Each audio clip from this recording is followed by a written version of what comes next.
What's going on, everybody? Welcome back to the one and only Fragrance Fraternity. Hope you're all doing well today. Hope you're smelling amazing. As always, let me know what your scent of the day is. Go ahead and drop it in the chat. We're going to get to talking about some fragrances here that courtesy of VinceScents. I had kind of a long streak of work, and I came home to a package I was very surprised to find. I had about 30-ish decants sent to me by Mr. Vince, so I definitely appreciate him sending those over so I can get my nose on some new stuff and give us a nice little topic to chat about today. So I appreciate everybody who's in here on time. We're going to get started here soon. Just going to go through, drop your scent of the day if you've not yet, and we'll get started with some of these decants he sent over. I'll tell you guys about what all he sent over, and then hopefully he'll join us here, and I can bring him on and get his thoughts on some of these. So let's start going through, see who we got in the building. Patrick's Life is here. What's going on, my guy? Are they all duos? No, they're not all duos, but a lot of them were, as you might think with Vince. You know, he likes his duos, so definitely a couple of those in here. What's up, Dan? Nice to see you. Hope you're doing well. Son of the Eros Energy. Okay, great choice. Definitely liked it when I got my nose on it, so hope you're doing well, my guy. Joel is in the building wearing Carne Barcelona El Born. Never had any experience with that brand, but maybe one day. I know Joel has great taste, so I'm sure he's smelling really good today. Patrick is wearing Invictus Legend, one of the flankers that doesn't really get as much love from the line, but still really works, and it's a great daily driver. So, Patrick, you're smelling really good today, my guy. Thanks for being here. I appreciate you, Joel. I appreciate that. Stan, what's going on? Hope you're doing well today. Let us know your scent of the day if you're wearing anything.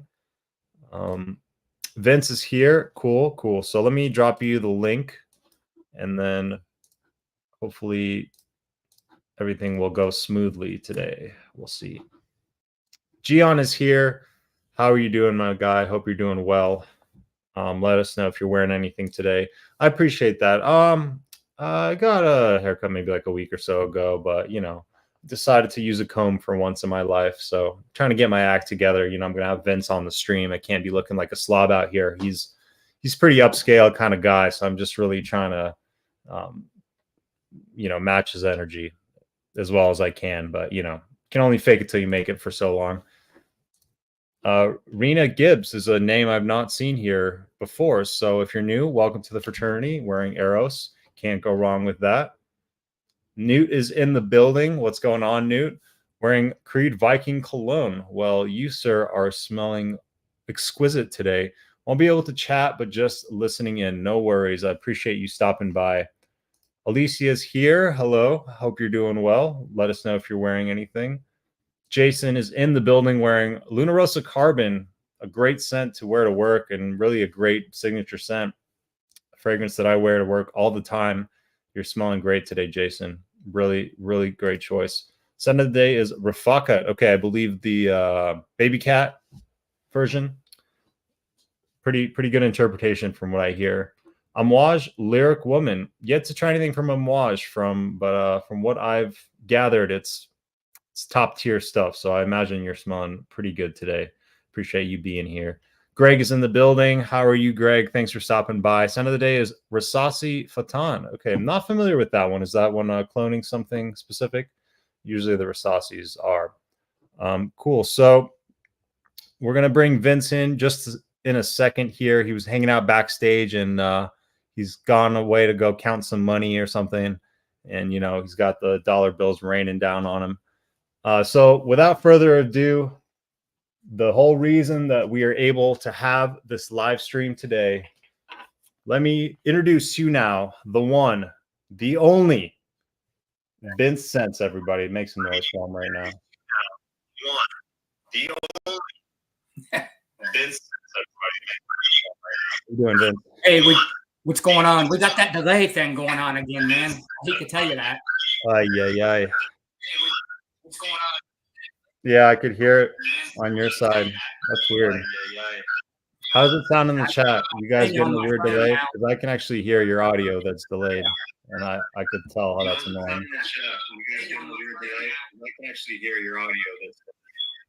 Are you guys in the chat hearing any kind of echo or anything? Let me try something. You'll let us know if there's an echo or anything in the chat, or if the sound's coming through.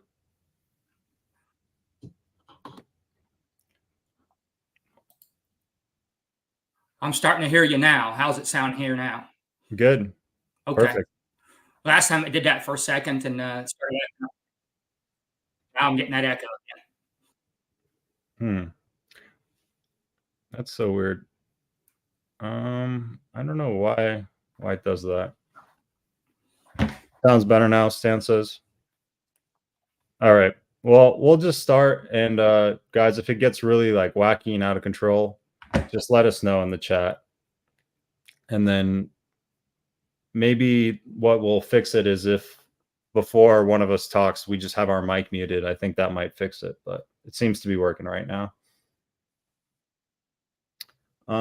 So yeah, anyway, I'll go ahead and get started, and then I'll have Parfumo or something going on the side, and then we can check out some of these fragrances. So the first one that I guess kind of caught my attention, I had a whole bunch of these that he sent over. So thank you, Vince. I appreciate it.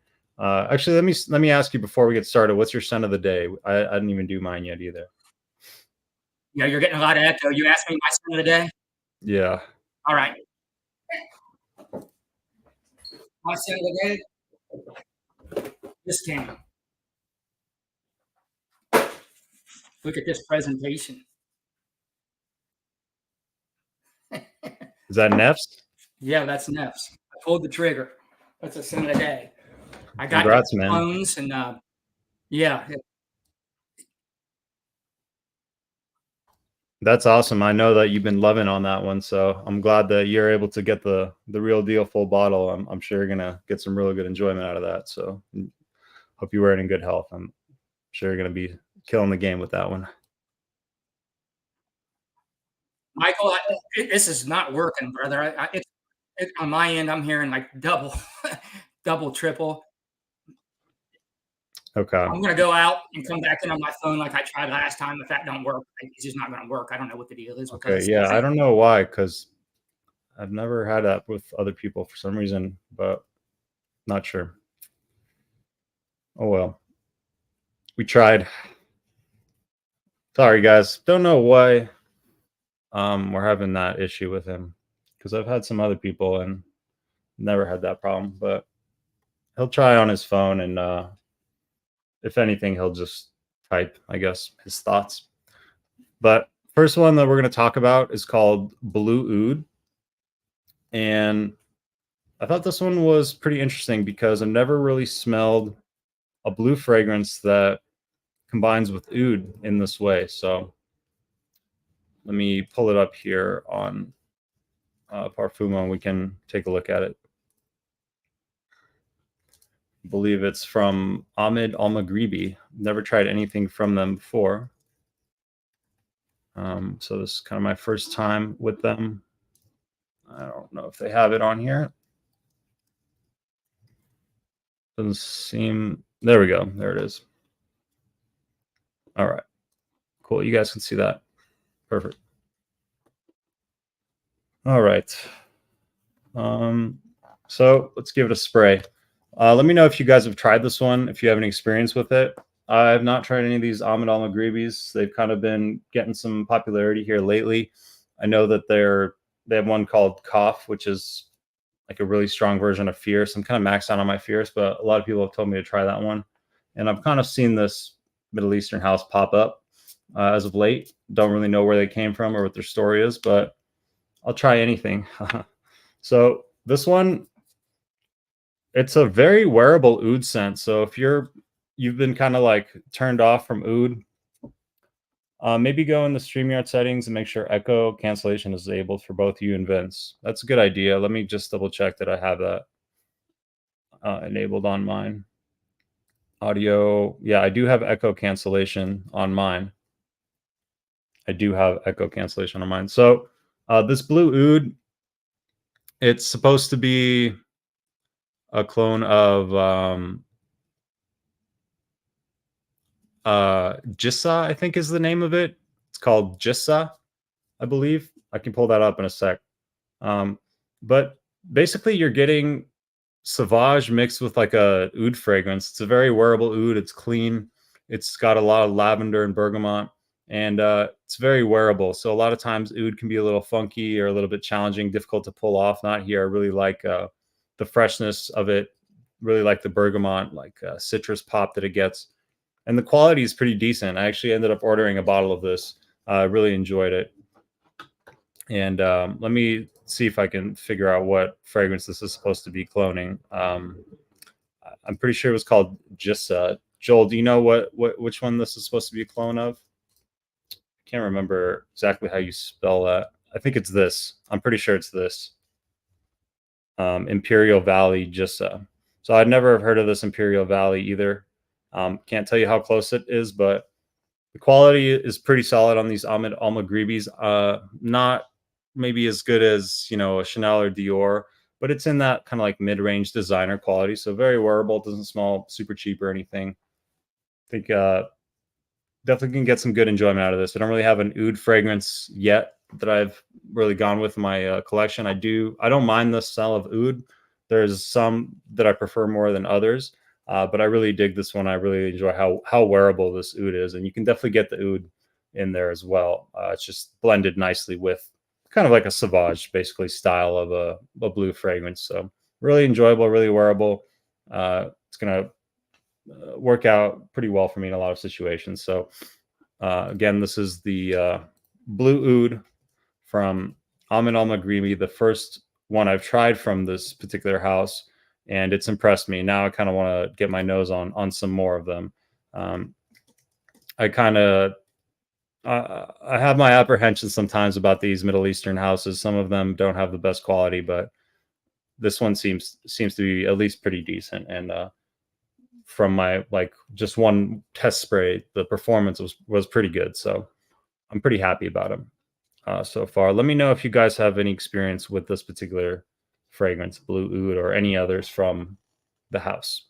And Vince, if you're still listening, maybe go into your audio settings and make sure echo cancellation is enabled, because I looked at mine and mine was. So maybe that is what's causing the issue. Not sure. And once I see you backstage here, I'll try to bring you in again. Maybe it'll work off your phone. I'd love to have you on here. It's been giving us some bugs every time I try to bring you on, which is weird.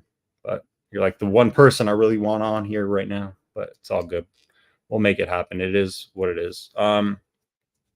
Joy Amin and others rave about it. Yeah, I've seen Joy Amin talk about it. I've seen them get some love from some people telling me I need to try them. So thanks to Vince, I was able to. You've tried Herfa and Koff. Okay. Yeah, I've seen you wearing Koff before. Latafa, Art of Wood. Giancarlo. Hope you're doing well. Thanks for being here, my guy. Latafa, Art of Wood. I don't know what that one's supposed to be cloning. Jissa Imperial Valley is great. Okay, so you've tried the original. Nice. Yeah, I'd be interested to try the original now. I really like this clone. I did order the clone, so a lot of times I'll start with the clone. You know, I'll wear it for a while, see if I really love it, then I'll try to get the original. But I think that's a good way to go about it. If you want to try to get some experience with a particular new fragrance, you can wear the clone for a while and see how you feel about it, and then maybe upgrade to the full bottle. I think that's a really good use of clones in our world here. Another one called Just Blue, that's Blue de Chanel take. Yeah, I was reading about some of the other ones, and they do have one that's just called Blue. And that one just doesn't interest me as much. I don't love Blue de Chanel. Spoiler, I know it's going to piss some people off, but I'm not the biggest Blue de Chanel guy. I prefer Sauvage and YSLY and some other blue fragrances. I don't know. Maybe it's just a skin chemistry thing, but I always preferred kind of the other blue options out there. Blue Oud is awesome. Call them together too. Okay, Giancarlo, you have some experience with it. Okay, cool. Yeah, I'm glad you like it too. I just like how wearable of an oud this is. I haven't really tried many ouds that are this wearable, and really the name is exactly what you get. All right, I'm gonna try to bring Vince back here. Let's see. Everybody, hope for the best. Vince, how the hell you feeling, my guy? Can you hear me? With no echo? Okay, you're muted. Are you muted? Yeah, I can hear you. I'm starting to get that echo again. I don't really get this. I checked my settings like I seen you guys say. Yeah. No. So strange. Hmm. Do you have some like headphones that you can use? Like maybe Vince, if you have some headphones, that would work, because I know sometimes when you're on a conference call or something, they tell you to wear headphones, and then that usually will get rid of an echo. So let me just type in the chat. Vince, do you have earbuds or headphones you can use?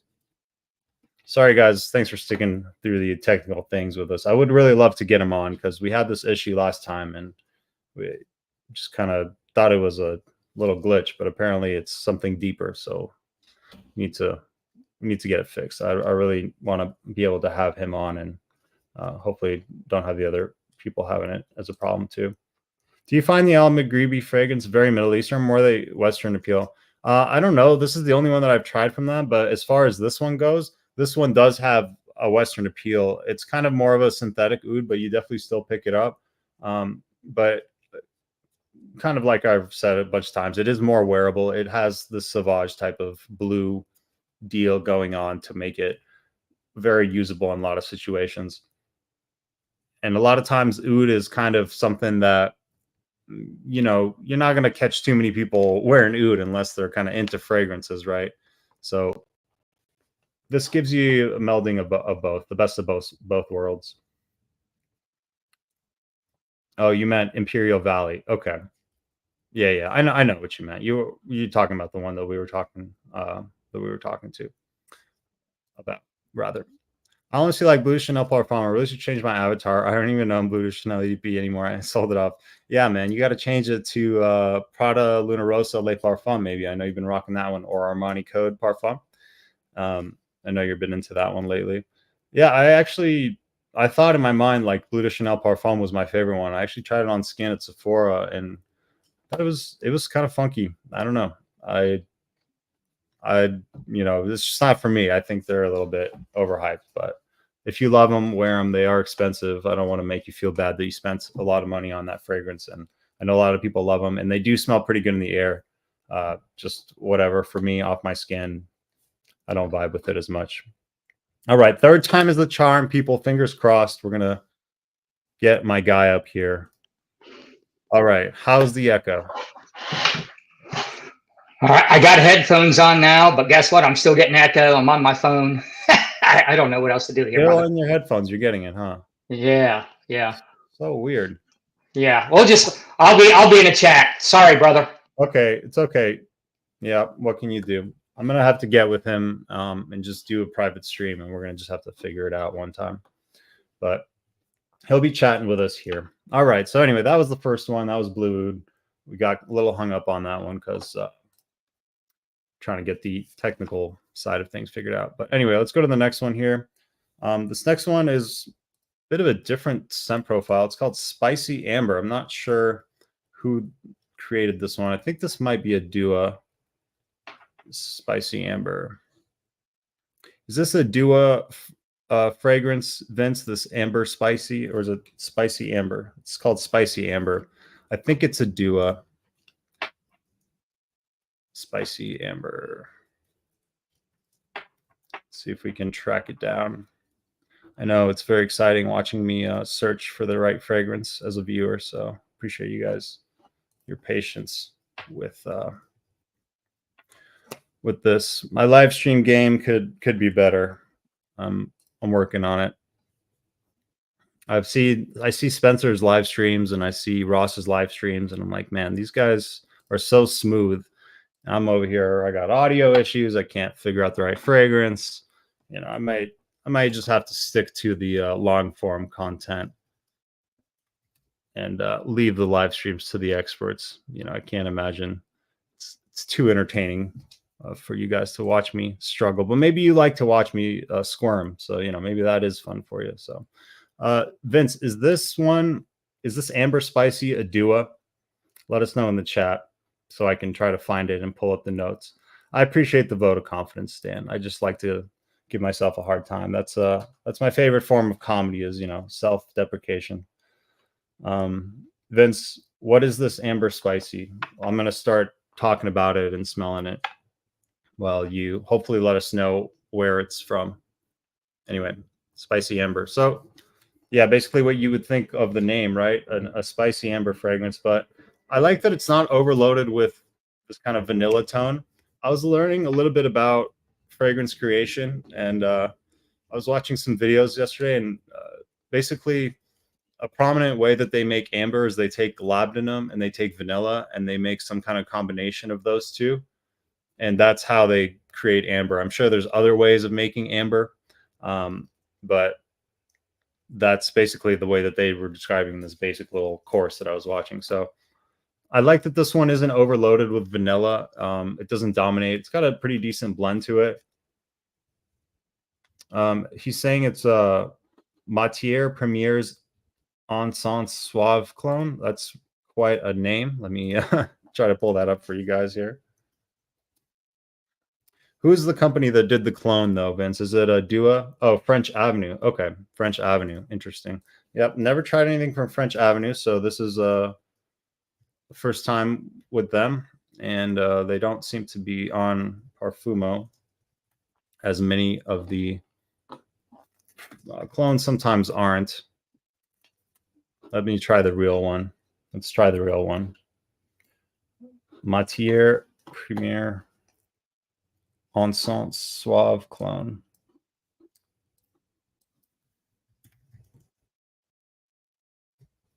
How the heck do you spell that? That is crazy. Okay. No, not either. Let's try this. There's my Fragrantica for anybody who wants to friend me on there. That's the genie from the original Aladdin. R.I.P. Robin Williams, one of the best of all time. There we go. This is the real one that it's cloning. So yeah, a lot of amber, obviously. It is a little bit balsamic, so you do get a little bit of that tone, but again, not overloaded with the vanilla, just the right amount. One thing I don't particularly love in fragrances is when they are like super vanilla dominant and it's like vanilla, all about vanilla, which we do have one fragrance, which is kind of the case that I surprisingly liked. But this one's got a bit of that like resinous tone to it that adds a little bit of interest. You probably smelled something like this before. It's not, the newest thing in the world, but it is pretty well done for that like oriental spicy type category. I don't really get as much coffee, at least in the clone. I'm smelling the clone after all. But you do get this resinous type of spicy amber tone. You may have something like this already if you're into amber fragrances, but especially for the fall winter time, this is something that just really works wonders. And in the air, it's quite exquisite. So amber spicy from French Avenue is quite good.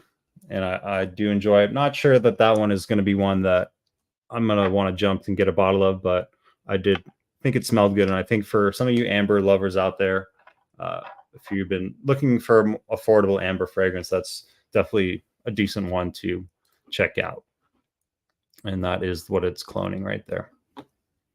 All right, let's get caught up in the chat and then we will keep going. There are about 1, 2, 3, 4, 5, 6, 7, 8, 9, about 11 or so fragrances here. I don't know if I talked to you guys about my scent of the day either. We can do that quickly. I got a good leg workout in earlier, and I don't always recommend wearing a fragrance to the gym necessarily, but I decided to today, and I went with Polo Sport Fresh. This is one of the best fragrances you can wear to the gym. It's very clean and offensive. It's kind of got this dryer sheet smell. It's kind of like you just did a load of laundry and you're wearing something very clean. It's inoffensive. And usually I'm huffing and puffing pretty tough on leg day. That's leg day is the killer. It's the one where I'm the most out of breath and the most, exhausted after. So try to go with my super freshies. This is seriously a perfect gym fragrance. Don't always recommend wearing fragrance to the gym, but when you're an addict like we are and you're really into this, you wear fragrance for pretty much everything. So if you want a good recommendation for something really easy to wear at the gym that is not going to offend other people, it's not going to bother you during your workout either. I've had pretty intense workouts wearing this and hasn't bothered me at all. So Polo Sport Fresh, really enjoy that one. It's basically all I really wear it for is the gym. I don't really wear it outside of that. And what I like to do is get lost in the chat. So I think I was around here. Yeah.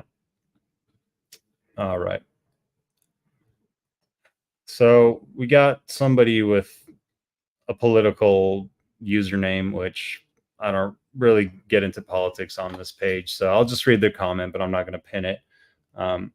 Give Black Soul Imperial a try by Ted Lapidus. It's a gem of a cheapie, dark, resinous, coffee-based, complex, polarizing, strong, mysterious, mature, and sophisticated. Ted Lapidus. Okay, yeah, cool. I've heard some interesting things about Ted Lapidus. Ted Lapidus and Serge Lutens are two houses that I've yet to try anything from that I'd be interested in. But the name sounds interesting. Dark, resinous, coffee-based. That sounds really good.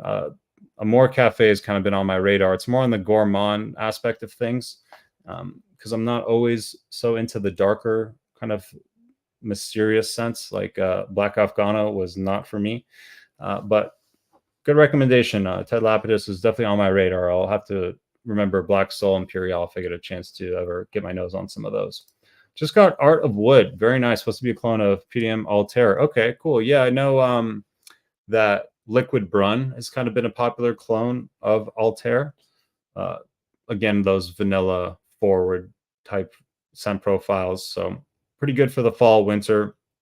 Not my necessarily cup of tea in the scent profile, but it does get a lot of love. And from what I understand, it is a good interpretation. So hopefully you're happy with Art of Wood. But in case you're looking for an alternative, I know that Liquid Brun, I know people get a lot of love over that one, even though not to my personal taste.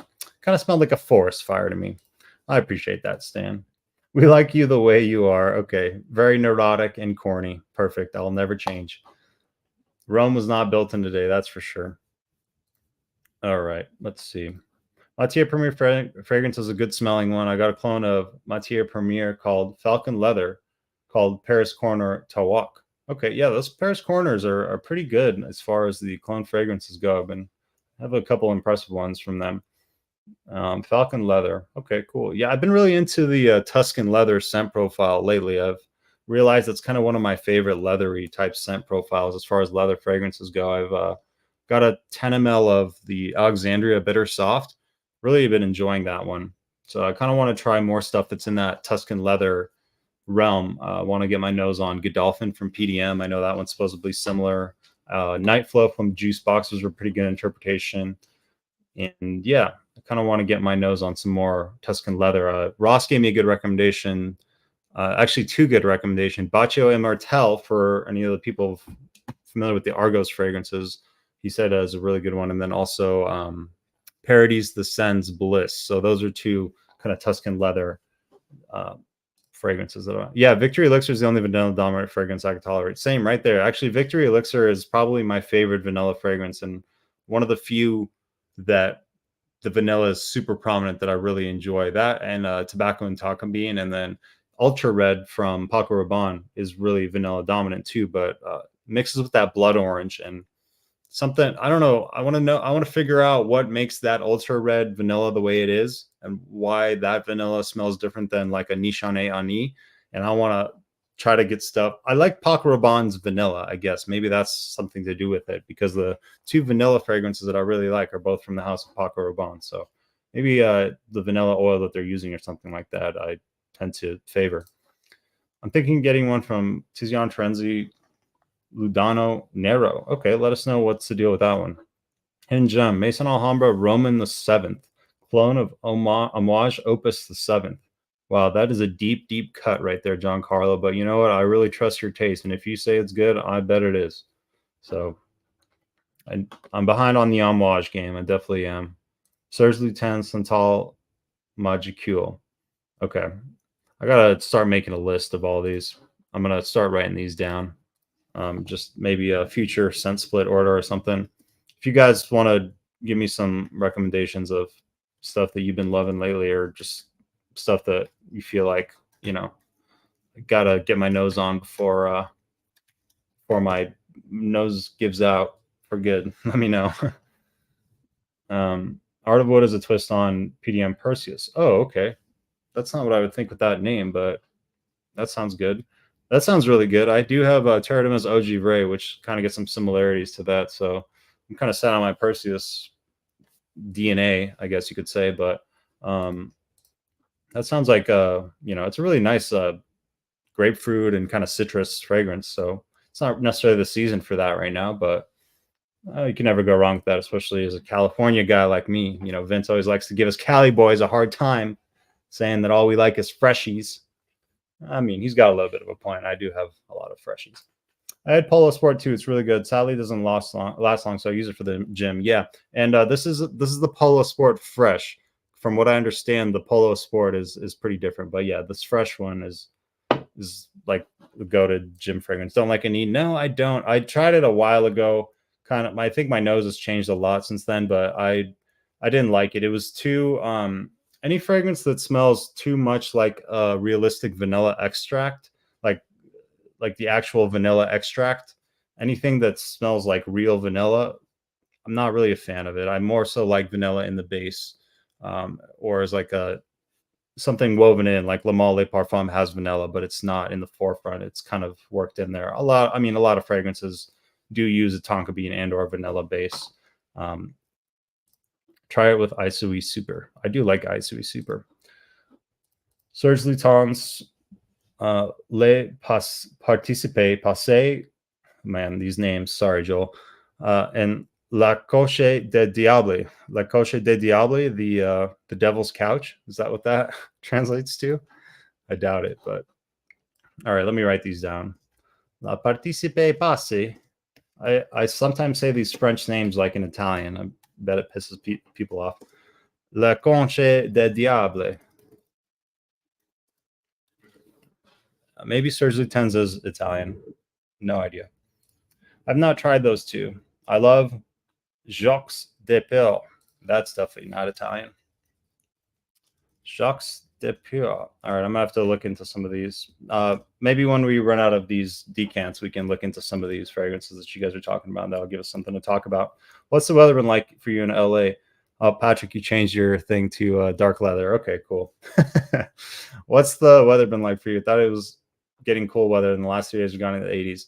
Well, for me, I'm very fortunate to be living out here in a part of town where it's basically 75 and sunny every day.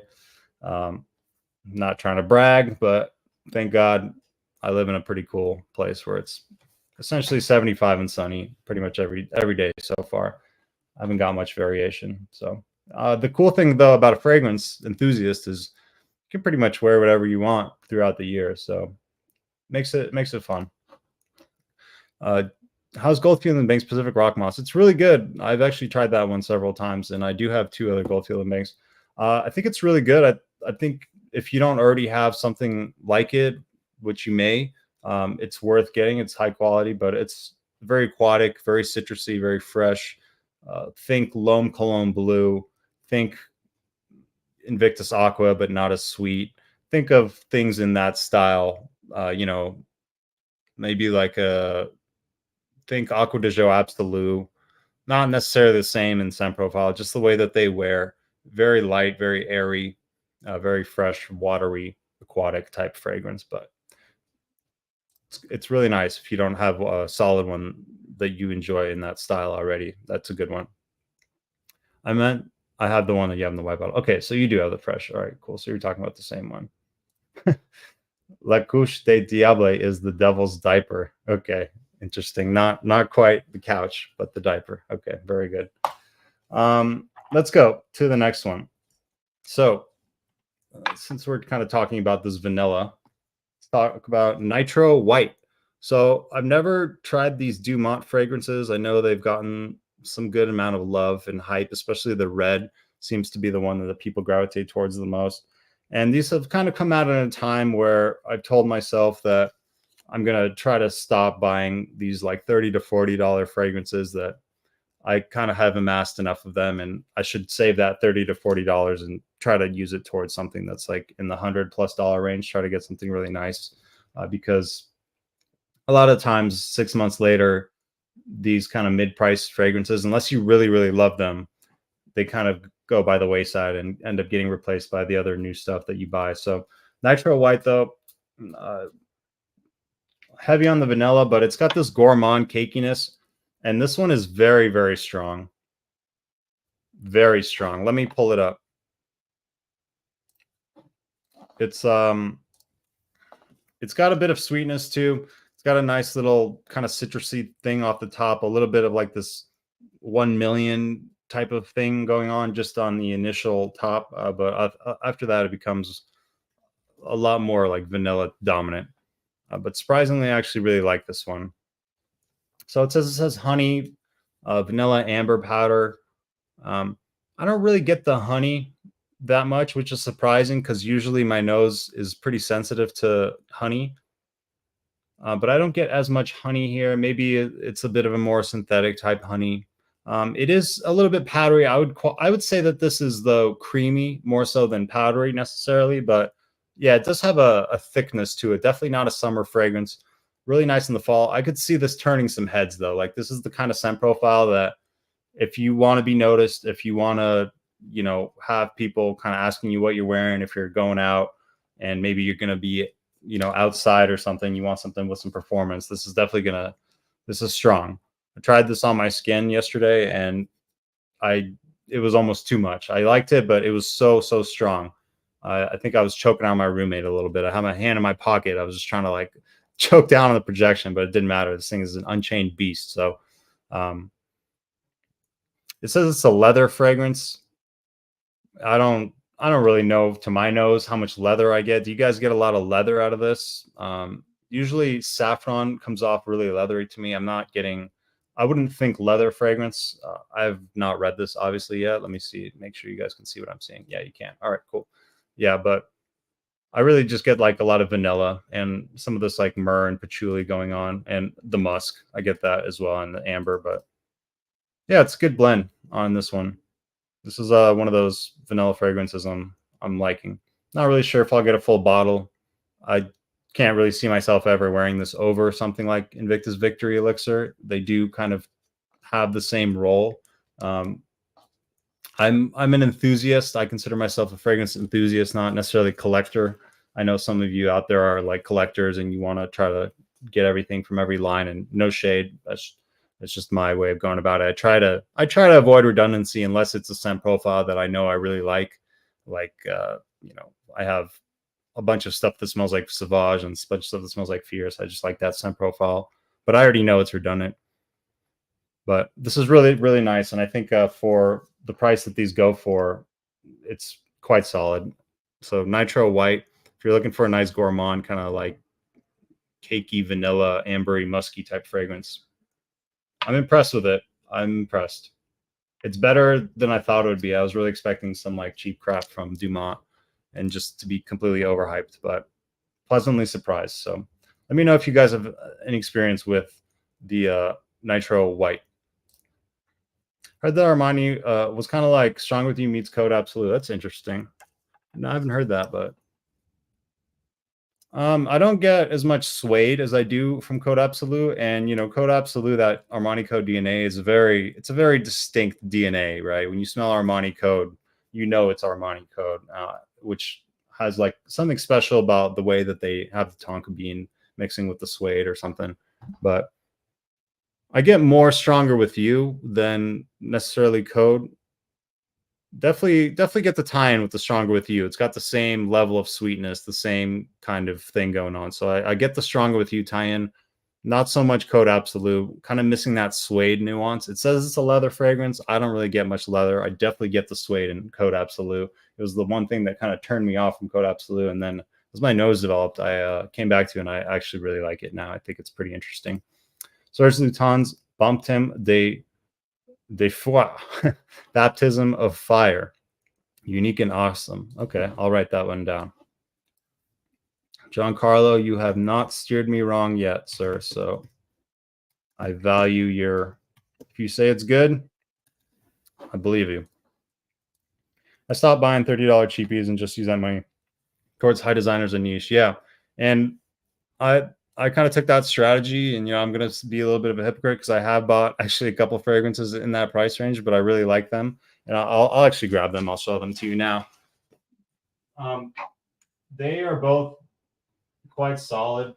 So for anybody, these specifically I can recommend, but yeah, generally I've kind of gravitated away my thoughts, but these two are pretty solid actually. And they have both good performance. They kind of do the same thing. Uomo Signature and this is Defy. This is the Parfum though. Got to make sure it's the Parfum because it's very, very different than the EDP. If you buy the EDP thinking it's the Parfum, you're going to be disappointed. I've been really late to the game on this one. Every year, people are like, Uomo Signature is one of the best affordable fragrances ever. And I've been really slow to the game, but they're right. This is really, really good. A little bit sweeter than I was expecting. Actually, a lot sweeter than I was expecting. It is a bunch of tonka bean. Like, it's a tonka bean bomb. It does smell modern that way, but it's very, very much like a clubbing fragrance almost. I do get some of the coffee and the leather here.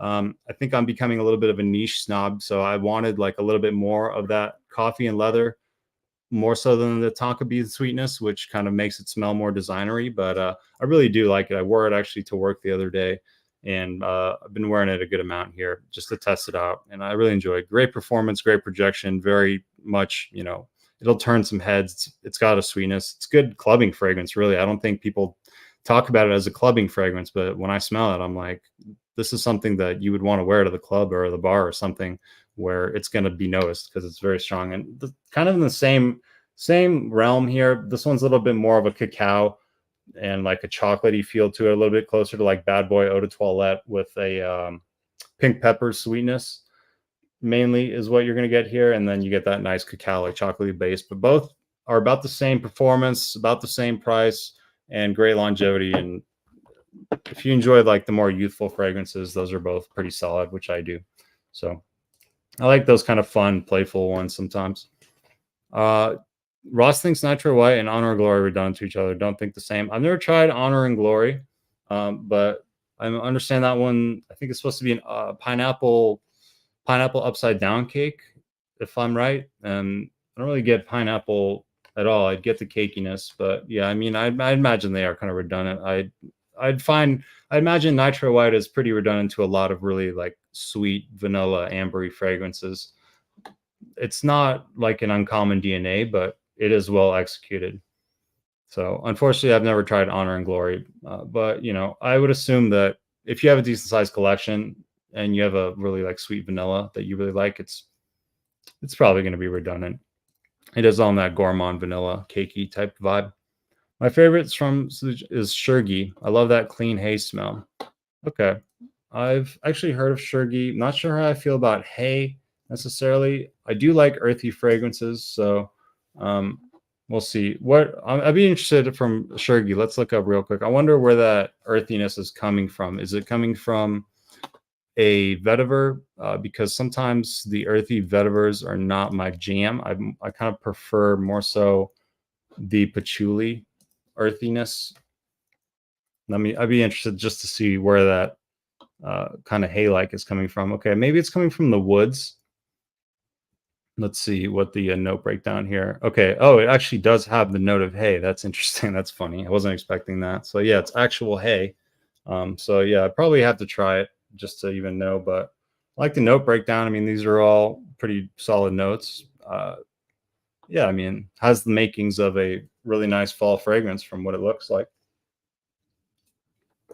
So maybe I'll add that to my little running list here. All right, let's get back on topic here. See if we have anybody. Ooh, Sven is here. What's up, Sven? Hope you're doing well on this Wednesday. Let us know your scent of the day if you're wearing anything. Longtime supporter of the channel, Sven Golly, always bringing in positive, good energy. Just my kind of guy. Exactly the kind of people I like to have around here in the live stream streets of the fragrance fraternity. Just got CK Eternity Aromatic Essence. Okay, is that the new one? I know there's a new CK Eternity that came out. CK Eternity Aromatic Essence. Okay, nice. I'll have to keep my eye out for that one. The Eternity line has a lot of flankers at this point, and it's kind of like a classic fragrance for a lot of people. You guys, a little Spanish in the building. Okay. Bakery with apricot notes. Okay. What about Hawas Black? Not only intense and nitro intense. No experience. You're gonna have to ask somebody else. I bet somebody in the chat has experience with Hawas Black. From what I've heard, it's very close to Hachivat. I know Ross has a review on that. I know SoCal Sense Jeff has talked about it a little bit, and a decent amount of people have gotten some info on that. I want to get that CK. Price hasn't gone down yet. If you're probably talking about the aromatic essence. Okay. I wonder what nitro white layer was wrong with you. Absolutely would smell like. I bet it would smell pretty good. I think they would blend quite well. I do find it kind of similar to the Stronger With You DNA now that someone's mentioned that. Probably what's Stronger With You plus the intensity of the layer. Absolutely. Yeah, something like that. It doesn't have that chestnut accord that the Stronger With You line is kind of known for. It's missing that, but similar idea. Filet and aguiles. Okay, so freaking expensive. Probably out of my price range, so I'm not even going to tempt myself with adding it to the list. Bara Men King, an Herba Pura clone. Okay, cool. If you are interested in Herba Pura, so the best version I've ever smelled is pretty expensive, but it's from Precious Liquids. It's called Turquoise Water. That is the best Herba Pura rendition that I've ever tried. The fragrances are frankly pretty overpriced, and they charge a lot for their like travel sprays. And I don't like when brands do that, when they overcharge you for like the 10 ml. It's like, I'm not a fan of their pricing, but the fragrance itself, Turquoise Water, if you want the best Herba Pura, that's it. The bottle that I own is Montal's Herbal Aquatica. I really like this version of Herba Pura, and it's a little bit less than actual Herba Pura, which you can get Herba Pura for like under $100 these days. It's not super expensive, but I do like this Herbal Aquatica from Montal. Great performance as you'd expect. It smells very similar to Herba Pura, a little bit like mintier. You do get kind of that shampoo prominence as you would with the normal one too. So as long as you like the scent profile, you'll probably like this one, but you can get this one for a good price, and it's got good quality as you would expect from Montal. All right, let's keep going now. Back to the oud. So this is another one with a similar name as the blue oud, but this one's actually called Azure Oud. Azure Oud. And from what I understand, this is a clone of something called Oud Maracuja. Oud Maracuja is the fragrance that it's cloning. Let me pull up the clone, and we can look at the real one too. So this is from Fragrance World. Let me change the layout here. There we go. That's what I was looking for. All right. So amber, fruity, woody, spicy, warm, sweet. Let's give it a spray here. I get more of a leathery facet here. I get actually something closer to Tuscan leather with this one. But this one is really, really nice as well. I really dig this one as well. It has that fruitiness mixing with leather beautifully. I really like how dominant the fruity component is here. Even more fruity than Tuscan leather. It's like Tuscan leather, but like amped up with the fruits. And I know it's not cloning Tuscan leather. It's cloning this Oud Maracuja, which I've never tried. So I'm just only going based off of what I have tried. But it's really nice. The quality is like, it's like mid-level. It doesn't smell cheap, but it doesn't smell super expensive either. But it's about what you expect for what you pay for. But pretty good ratings, 4.2 out of 5.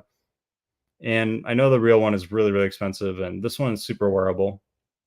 Doesn't smell like awful or unwearable like some clones can be.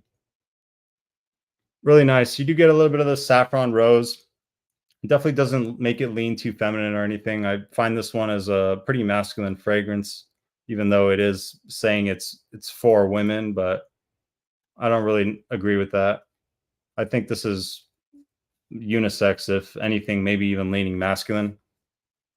Maybe because it says it's like fruity, or you get a lot of the fruitiness and some of the rose. They're making it for women, but I've smelled a lot of fragrances that are way more feminine that are for men. So I would definitely consider this more unisex. I would have no problem wearing something like this. You really get the passion fruit, at least I do. I get a lot of this passion fruit and fruity notes, which really is what make it interesting. And then the saffron really contributes to the prominent leathery nuance. Saffron always comes off to my nose very, very leathery. I know leather is a note, but anytime I get saffron, I really get a prominent leather smell to my nose. So that's what's going on here. You get this Gaiac wood and oud combo as well. So not overdone with the resins. A really nice blend. I really like this one too. It's a little bit different than the other blue oud. This one is a little bit on the fruitier, leathery side of things. It's not maybe as wearable as the blue oud, but still wearable, still great in a lot of situations. A solid, affordable, fruity leather fragrance, basically. Not sure if it's full bottle worthy for me, but I do enjoy it, and I could see myself wearing through the rest of this decant. So, Vince, any thoughts on Azure Oud? Any sentiment that you want to add to the conversation is appreciated. Let's see. I think that's where I was. All right. No me gusta herba pura. It's not for everybody. It's very sweet, and if you overspray, it can be a little bit cloying. I never smelled pineapple ups again. Never heard anyone before Ross mention that. You know, I don't even know if I have either. I really don't know if I've ever tried that. I don't know.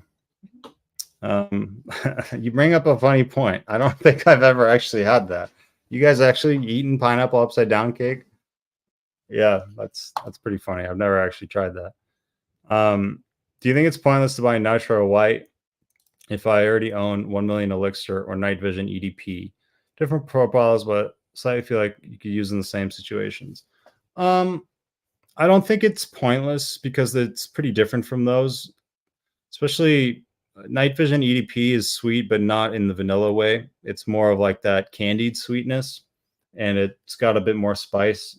But if you do own Invictus Victory Elixir, I think that one would be a little bit more redundant to own versus Nitro White. I would compare that to Nitro White a little bit more.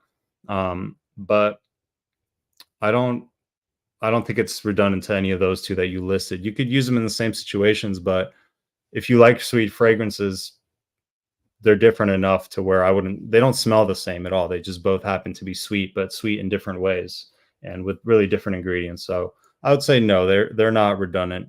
Unless you don't really wear sweet fragrances very often at all, unless you very rarely wear your sweeter fragrances to the point where you don't really need more than one or two max. If you're only wearing a sweet fragrance maybe once every week or once every 2 weeks, then I think any sweet fragrance would become redundant at that point, just because you don't really wear them all that often. But as far as scent profile goes, not redundant to those two at all.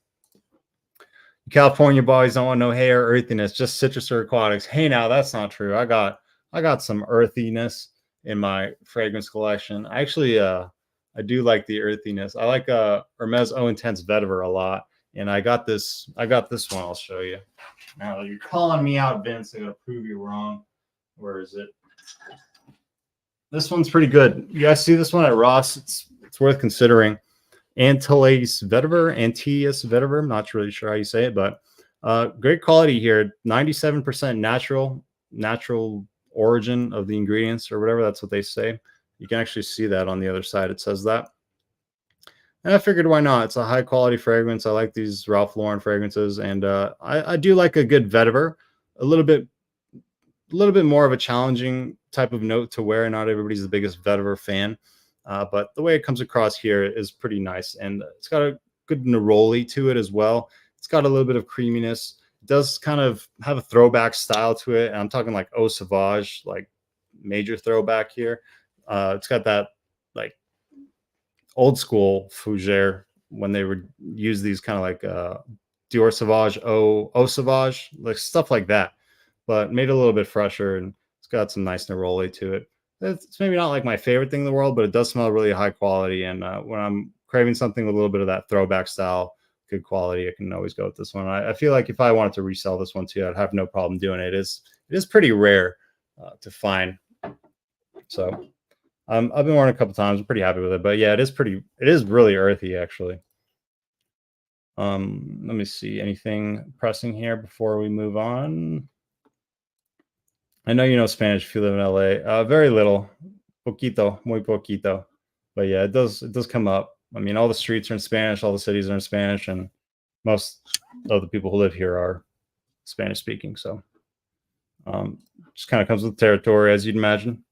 Peasant and Haas black for now. Maybe when prices go down, but yeah, kind of done at this point. Yeah, I feel you. I'm on the same boat with you on that. Un poquito español. Well, Joel, you speak French, so you're actually it's more relevant to what we're doing anyway. So it's helpful in that way. All right, you guys are talking about your deals of the day. I want to buy a couple niche tobacco dominant fragrances. What two would you recommend? Mansour Red Tobacco, Montal Oud Tobacco already. Ooh, okay. So tobacco for the tobacco game. Well, this one's not niche, but I do like Strong With You tobacco. But if you already have Montal Oud Tobacco and Mansour Red Tobacco, then you may be slightly disappointed that it's not as tobacco forward as you may want. That is one complaint. But dude, Creed's Centaurus is really good. Really good. I know it's really expensive, so yikes, right? But it is really, really good tobacco fragrance. Let me think what other tobacco fragrances I've tried. Precious Liquid has a tobacco fragrance called I think it's called Tobacco Royal that was really, really good that I tried. And then there's the Parfums de Marly one that's good.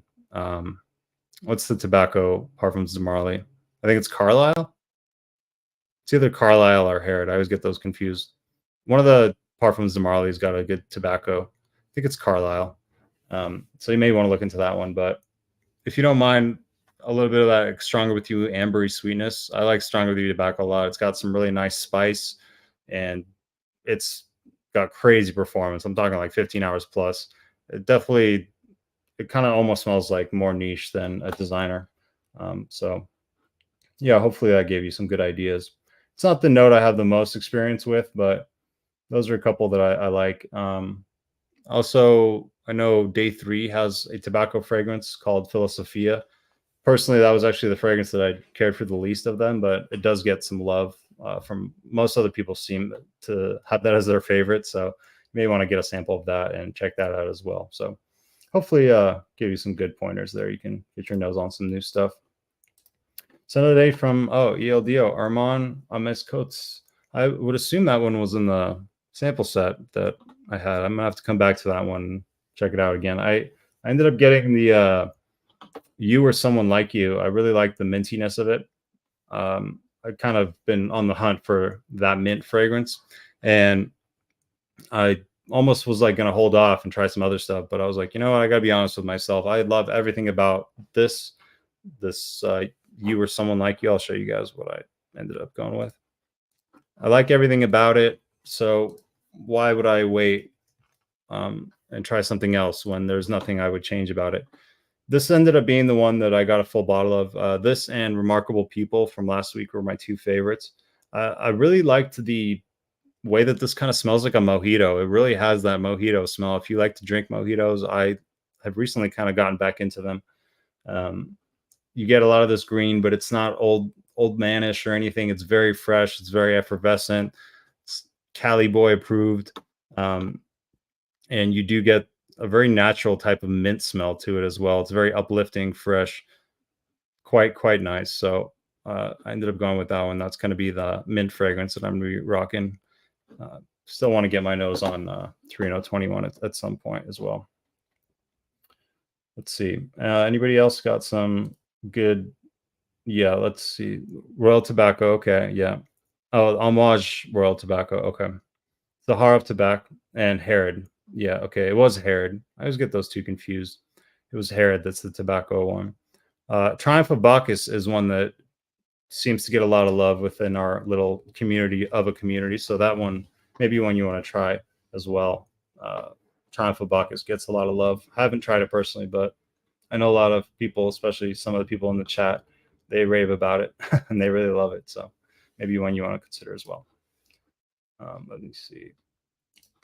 DF2 Dot. What's up, man? Late to the party. I want to say I really like Blue Oud. It has an opening that's like Dylan Blue, but much better.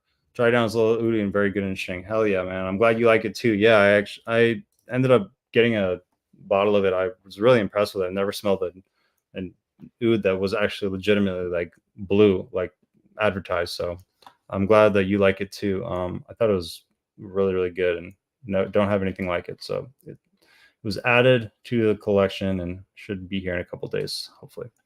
Tried a lot of the Maison Crivelli clothes. A lot of the fragrances, I like them a lot. Need to try some of the real deals. We got to get you on the real deals, Vince. I know you're a loyal Dua member, and I appreciate your loyalty, and I salute your loyalty. But come on, man, you only live once. I don't like the red one. It makes me sneeze too much. Are you talking about Centaurus? Been looking to buy the green one. Oh, you guys are talking about the Crivellis. Okay, cool. Basso is a Suspiro fragrance, I believe. I believe Basso is a Suspiro fragrance. All right, let's go to the next one, shall we? What's next? Let's go with this one. So actually wanted to ask Vince. So I know he wrote that this is Gucci Pour Homme 2. So is this a clone of it, Vince, or is this the real thing that you just like put in this bottle? I don't really know this brand or whatever, but this is either an interpretation or is actual Gucci Pour Homme 2. Either way, though, I like the scent profile. I got my nose on it for the first time, courtesy of Mr. Patrick's Life, who's here. He allowed me the ability to get my nose on the scent profile because I think I mentioned I like fig or something like that. And yeah, a really like fresh green tea-based kind of thing going on here. Really dig it. Let's see. It's screams springtime when I smell this. It's like the ideal spring fragrance. I believe that this is the fragrance that it's cloning or whatever. I get mostly this green and ozonic quality to it. Warm, spicy. I mean, I am smelling, I think, the clone, right? This is the clone, Vince. This is the Parfum's vintage clone. Okay, cool. Yeah, so perhaps the real one is a little bit got more warmth to it than this.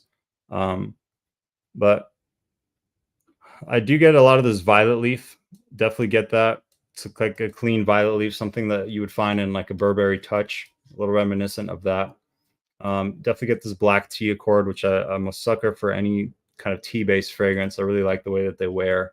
And the tea mixing with the violet leaf, it does give off this really ozonic kind of quality to it. But mainly I'm getting the green aspects of this olive tree, I guess. And yeah, a nice tea-based fragrance. So if you like tea-based fragrances like I do, you may find you really enjoy the scent profile. It's kind of newer to me, but I dig it. I'm not sure if I like it more than like a Oolong Cha necessarily. That one is also green fresh. That one is a little bit more like citrusy and a little bit more on the florals.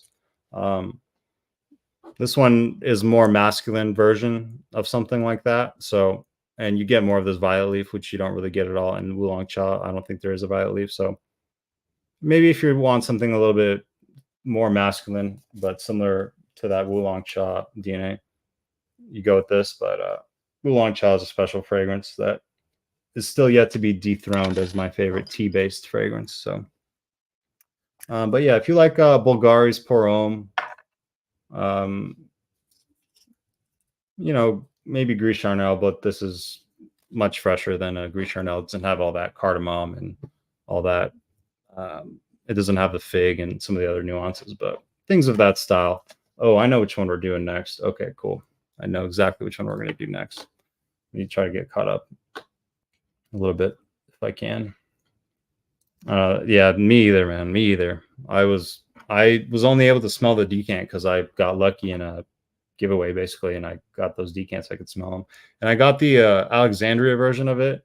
And man, after you smell the real thing, any clone is just never going to hold up. And usually they do a pretty good job, but this time around, there was a big drop off between the clone and the real thing. So you can't replicate the quality of that tobacco that they use. It's really something special. Let me see. I think you told me about a Niche and a grape one on another stream. I want to try that one. Okay, yeah, Joel's got the recommendations. Harrod is a tobacco vanilla one. Okay, yeah, it was Harrod that I was thinking of. I get those two confused. It's been a while since I've got my nose on them. Let's see. You guys are talking about a bunch of random stuff. Okay. They say Basso some of ISO Blue. Maybe somebody can comment on that. ISO Blue, my top 5 favorite fragrances. Oh well, if you like that ISO Blue, you would really like what did you ask me about earlier? You asked me about Pacific Rock Moss. Yeah, I think you really like Pacific Rock Moss. If ISO Blue is in your top 5, I think you dig Pacific Rock Moss. But also, if you have ISO Blue, you're probably going to just choose to wear that over Pacific Rock Moss when you have the opportunity. Unless you really like that style of fragrance, you don't mind a little bit of, similarity in that wearing situation type of thing going on. Bit of tea with a lot of citrus. Bois 1920 Altamare. That sounds like something I would enjoy. That one's going into the list of stuff to try. All right. Very good. I don't think 2 new creeds are worth the money. I'm lucky enough to live 10 minutes away from Nordstrom. Gets all the new expensive stuff. Yeah, I mean, those prices are for people that don't really care about what something costs, right? So they can price it at an insane number, and the people who buy new creeds will keep buying it because they don't care if it's $300 or $500 or $1,000. They're so rich that the only thing that matters to them is if they want it or not. It's not even about the price at that point. And they actually, I don't know that many wealthy people, but these are just some things that I've gathered in my life that you may agree on. Let me know. But usually for like ultra wealthy people, it's not really about how much it costs. It's more about exclusivity. Like they want to be the only people wearing it. And so if it costs an absorbent amount, they're fine with that because that means that it's going to basically prevent other people from buying it. And they might be the only ones wearing it. And they kind of think about things that way. But for, most people, 90% of society, yeah, I mean, I don't know if any fragrance is worth paying over $250 for. I mean, it's just the smelly alcohol at the end of the day, I mean, it's all perceived value at the end of the day, but yeah, I don't mind waiting for a couple of years if I have to get it at a fair price. Usually the creeds come down to around the $200 mark. And actually, guys, if I saw a crazy deal. If you've been interested in original vetiver, I know a site that is selling the 50 mLs for $125. So if anybody's interested in that, I can drop the link to that. I don't make any money or commission off that. I just saw that was a really good deal. And if anybody wanted to pick up original vetiver for $125, it's a very good price. I want to smell it before I was going to maybe blind buy, but I want to smell it at least before I go in on it. Creed Centaurus $289. Yeah, that's better. That's better. That's better. But yeah, it is really good. And I know it's going to come down a couple of years, so I'll just wait it out. I mean, God knows I got enough fragrances to hold me over. There was a guy who bought one of each, even broke one bottle on accident, and buying it and getting another one. Well, the money must not be too much of a concern for him, I would assume, with that behavior. Well, we can all aspire to only be at Vince's monetary level where we can just buy everything and have not a care in the world and just, eat grapes, go around the national parks, go to concerts, travel the world, stay at fancy hotels, But that's why he is VinceScents. Look at these stickers. Isn't that cool? He sent me some freaking stickers, guys. I love this. It's a little sticker, I know, but I don't know. I like free shit, I guess. The 10 mLs. Yeah, I didn't know they had those. That'd be a good idea, actually. Maybe get a 10 ml or something like that. Yeah, it's not a bad idea. It's sort of the new clone of Blue Talisman by Fragrance World. Okay, cool. Yeah, I'd be interested to know what you think about it. I have the Duo version, and from what I've heard, it's pretty close. It's pretty good. Didn't like it at first, but it definitely grew on me, and I do wear it from time to time. I heard Duo version of Centauro is pretty spot on. I may have to check it out. because the Alexandria version, this is like the first time where I'm like, they missed the mark a little bit.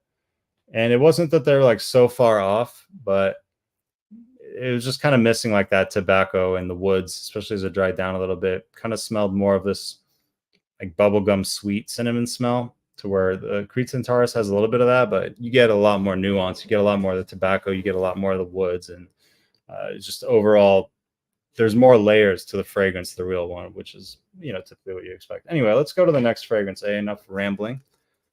All right, so this one has gotten some hype lately, and I actually noticed it, like many of you probably did, because it has a really cool looking bottle. This is the Maj Moscow Mule, and the bottle looks pretty sweet.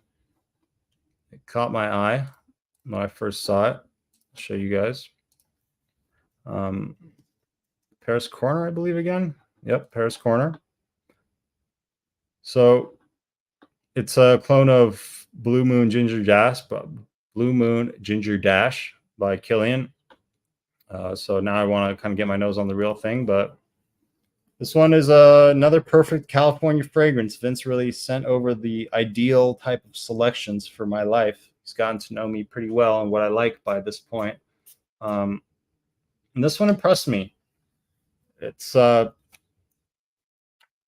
really, like, this one might be full bottle worthy. I might actually end up getting a bottle of this because it is it's got this kind of gin type quality. It doesn't have gin as a note, but if you ever smelled like Vince Camuto Homme, has that kind of like bubbly, I guess is the word I'm looking for, a very bubbly quality. Like, it does really smell like a carbonated beverage, which is crazy that they're able to capture that in a fragrance. But you do get this carbonation in the air, a lot of citruses, but it's also got a nice mintiness to it, nice green mintiness combining with the citrus. So it doesn't come off too earthy or mossy, nothing like that. It's fresh, but it does have a nice heft to it as well. So it's not one of these like light, fresh, airy fragrances that you feel like are gone in an hour. No, this one has some staying power. It has some heft. It's like almost a better version of a Mykolaiv gin and tonic if it was like a Moscow Mule, but same concept, same bubbly, effervescent type thing. Just, a Moscow Mule instead of a gin and tonic, but still has that bubbly effervescence. Really, really nice. Beautiful in the air. Decent quality, again, very wearable. And for the price, pretty nice. I like the way the bottle looks. I think it looks pretty cool.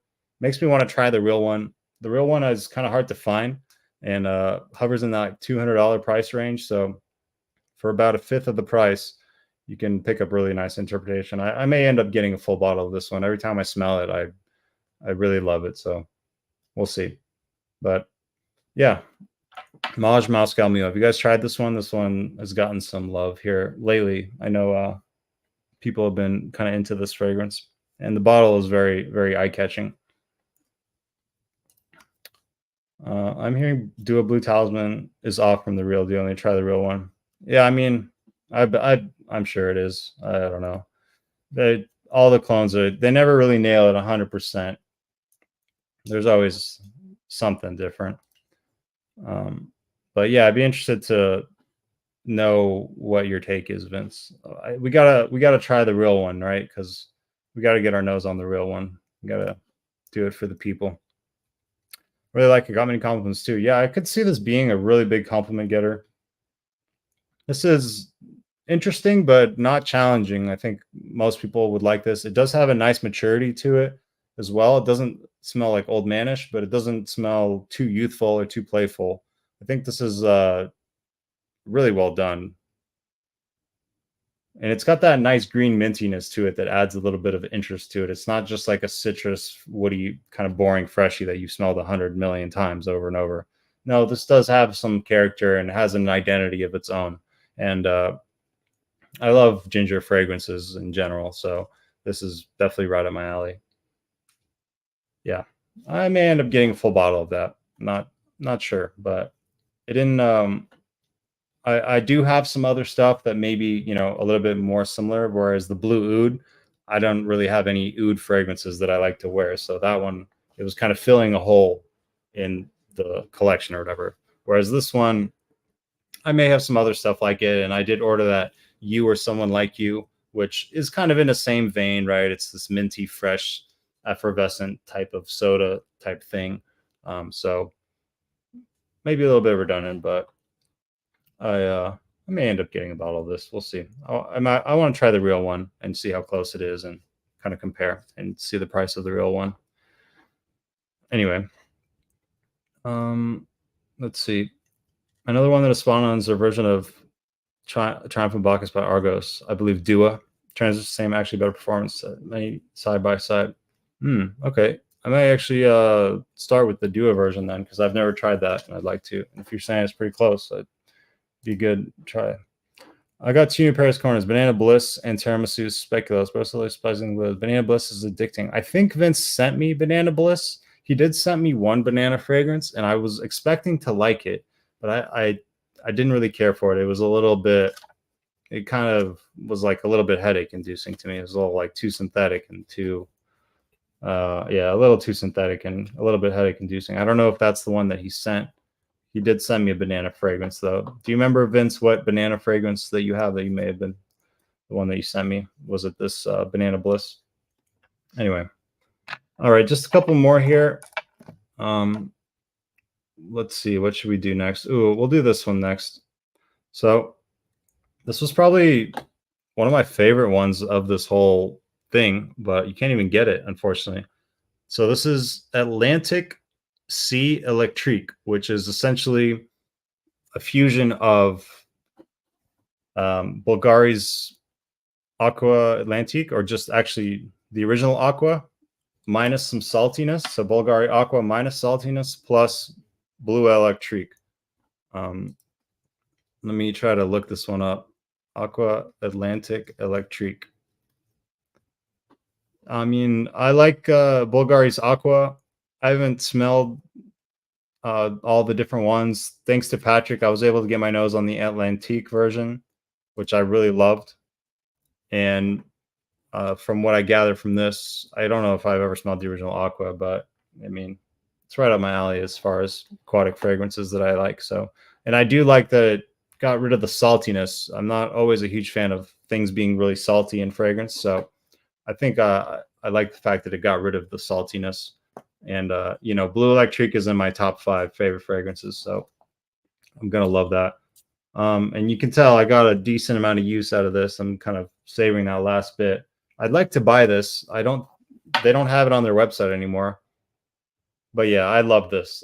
This was a love at first smell. This was like the kind of fragrance where you like it so much, you're just like ready to buy it. You're like, logical brain turns off. I don't care. Yeah, I want it. That's how much I love it. That's how much I love this. I mean, it takes 2 DNAs I love and puts them together, and I love Blue Electrique. And you definitely get some of that cardamom spice. This thing just kind of pumps off the skin. It is a projection monster. And it lasts a really long time too. I did 2 sprays on the inside of my wrist before I went to bed. I was just kind of testing at night. And then I woke up the next day. I could definitely still prominently smell it, which was pretty crazy. But yeah, if anybody wants to sell me their bottle of this, I'll buy it from you. Electric Atlantic Sea. Really, really enjoy this one. Quite a great hybrid. Just so fresh, watery, aquatic, but also a little bit of that spice and the lavender from Blue Electrique. Just freaking amazing. This is my kind of stuff right here. I could wear this every day. Man. Yeah. I mean, why spend $250 on Blue Talisman when you got stuff like this, right? I mean, I'm a blue fragrance guy, though. I do have abundance of blues, maybe more so than most people are into, especially fragrance people. Fragrance people aren't always really into blue fragrances, but I think our little like segment of, you know, people who watch me and a lot of people who watch Ross as well, we have appreciation for everything. Try not to be too snobby. Taj 2 feels a little shallow compared to Talisman. Okay. Different flute brand. That'd be the oil quality. Seems like you seem to be exploring the takes on Sauvage Time profile. I really recommend you try Precious Liquid Salt and Pepper. Actually, I do have that. I have that. I've tried it. I like it, but it doesn't. I don't think it's worth the price tag. and I think you're better off just getting Sauvage or Luna Rossa Carbon. But I have tried that one. I appreciate the offer. You know, I got with the Precious Liquids, I ordered their sample set for men. It was supposed to be 8 fragrances. I think I paid like $25, and they sent me the men's and the women's. They ended up sending, and they're not the 2 mLs. They're like, I think they're 5 mLs, but the sprayers kind of suck. So they do send you more, but the sprayers suck. And I don't know if they do that for everybody, but I mean, I'm not saying I'm someone special. I just don't know if that was a promotion they're running, but I ordered the men's. They sent me the men's and the women's. So I was able to basically try everything for like $20 from Precious Liquid. So that was pretty cool. But yeah, I've tried salt and pepper. It's good, but I'd rather wear Sauvage or Luna Rossa Carbon. And I like the one that's more like the Tommy Bahama Set Sail St. Bart's. The other one that's really fresh, Blue Agave. That's the one. I like that one a little bit more than salt and pepper. But yeah, I have got my nose on one. Anyway, Mirror Image Raw Banana. Okay, yeah. It was a little just too synthetic and like kind of headache inducing for me. So fortunately, that one didn't work out. But I have Electric Lancy. It's really nice. It takes aromatics lavender from Blue Electric and has that blue Bulgaria Atlantique. Okay, so it is using the Atlantique. I wasn't sure if it was the original Aqua or if it was the Aqua Atlantique, but yeah. But yeah, I mean, this is phenomenal. I don't know why they would discontinue this. I mean, I could imagine they weren't selling enough, but I mean, this is so good. Like, oh, look right now, they have it. And maybe you guys who have more experience with these Dua brand, do they often like take stuff away and then bring it back? Do I have to be on the lookout for it? Or is it pretty much gone for good at this point and I can just kiss it goodbye? Atlantic Sea. Yeah, I mean, they don't even have anything that comes up when I search Atlantic Sea. So, yeah, I don't know. Maybe they decided that one didn't make the cut. I don't know why. It's so good. My God, it's fantastic, guys. I appreciate the vote of confidence. I was never really into blue fragrances, but I have quite a few now, thanks to Ross and all of you content creators. Yeah, I mean, they're just so wearable. They just work in work time situations, and they're practical, I guess. You're gonna get Appletini. I mean, probably not. I mean, I didn't even buy this one. This one was sent to me courtesy of Vince. So, yeah, I don't know. Probably. I mean, I don't have plans to, but if I come home from a long weekend of work and there's a decant of it, I'd definitely smell it. But yeah, no plans to pick up the Appletini one right now. Like I said, I'm trying to reel in the spending because it gets crazy, and you gotta just the more stuff you buy, the more you can't really wear the other stuff that you already have that you really love, and it kind of takes away from the enjoyment. So, you don't. It's good to space it out and just take your time with the journey. And I say that I end up buying shit anyway, but I really just trying to make it stuff that I really love at this point because it's already gotten out of hand with the collection, so don't need it to continue to escalate. I could be good. I could be good with what I got right now. So I'm gonna discontinue for good. So I'm gonna bring back that Essence Stitch thought it was on forever and checked when they have back in stock. Okay, yeah. So I'll be checking, I guess, periodically for this one because I really like this one. That's like probably my favorite duo I've ever smelled, to be honest. But I mean, go figure. It's taking 2 scent profiles that I like, one that I consider one of my top 5, and blending them. So, all right. So this is the next one. This is His Ideal Cologne. So, I mean, you could probably guess what this one's cloning. L'Homme Ideal Cologne. Yeah, shame on me. I've never tried anything from Guerlain. So, showing my noobishness right now, but there's just so many damn fragrances out there. It's really hard to get your nose on all of them. And also, you don't want to get your nose on all of them right away. You want to enjoy the journey. You want to, cherish the fact that you have some new great stuff to still smell ahead of you, and enjoy the fact that you can maybe have some new experiences. You don't have to rush and try to smell it all at once. It's the journey. Just drop the decant. All right. All right. So let's spray this one on and see what I can recall from it. Let's go. Yeah, so definitely get the citrus forefront, no doubt about it. Also, I get a little bit of this like green nuance to it. They're calling aromatic, so is it a juniper berry or something like that? What's giving it this green nuance, possibly? There's not really anything green in the notes, so I'm probably off. It's got a bunch of citrus dominance, that's for sure. I get a little bit of this almond. Maybe it's the almond mixing with the neroli that's giving it that tone, but not like distinctly almond, and not the neroli isn't like in the forefront. Sometimes neroli can come off really, really soapy, and at least just in the opening, the citruses are really dominating the fragrance. That's mainly what's going on. I do pick up some of this musk in the background, maybe mixing with the vetiver, and I would imagine as it dries down, because it's a base note, obviously, you're going to get more of this muskiness, and as these kind of fresher citrusy notes tend to dissipate faster since they are on the top, you're going to be left with more of a muskiness with some of the citrus hanging out still, and maybe you get a little bit more like soapiness from the neroli, but really uplifting, another really great citrus fragrance. Being a person who's never really dove in too far into the L'Homme Ideal line or any Guerlain fragrances, I'm not necessarily sure that this is the one to start with. I would want to probably start with the Eau de Toilette, but you know, there's a lot of these types of fragrances like Dior Cologne, Allure Sport Cologne. A lot of these brands have their cologne version, so this is L'Homme Ideal's cologne version. You know what you would expect. Doesn't necessarily have that lemonade smell like some of them do, but it's still, you know, it's the most citrus dominant version, which is typically what the cologne flanker is known for. So pretty good.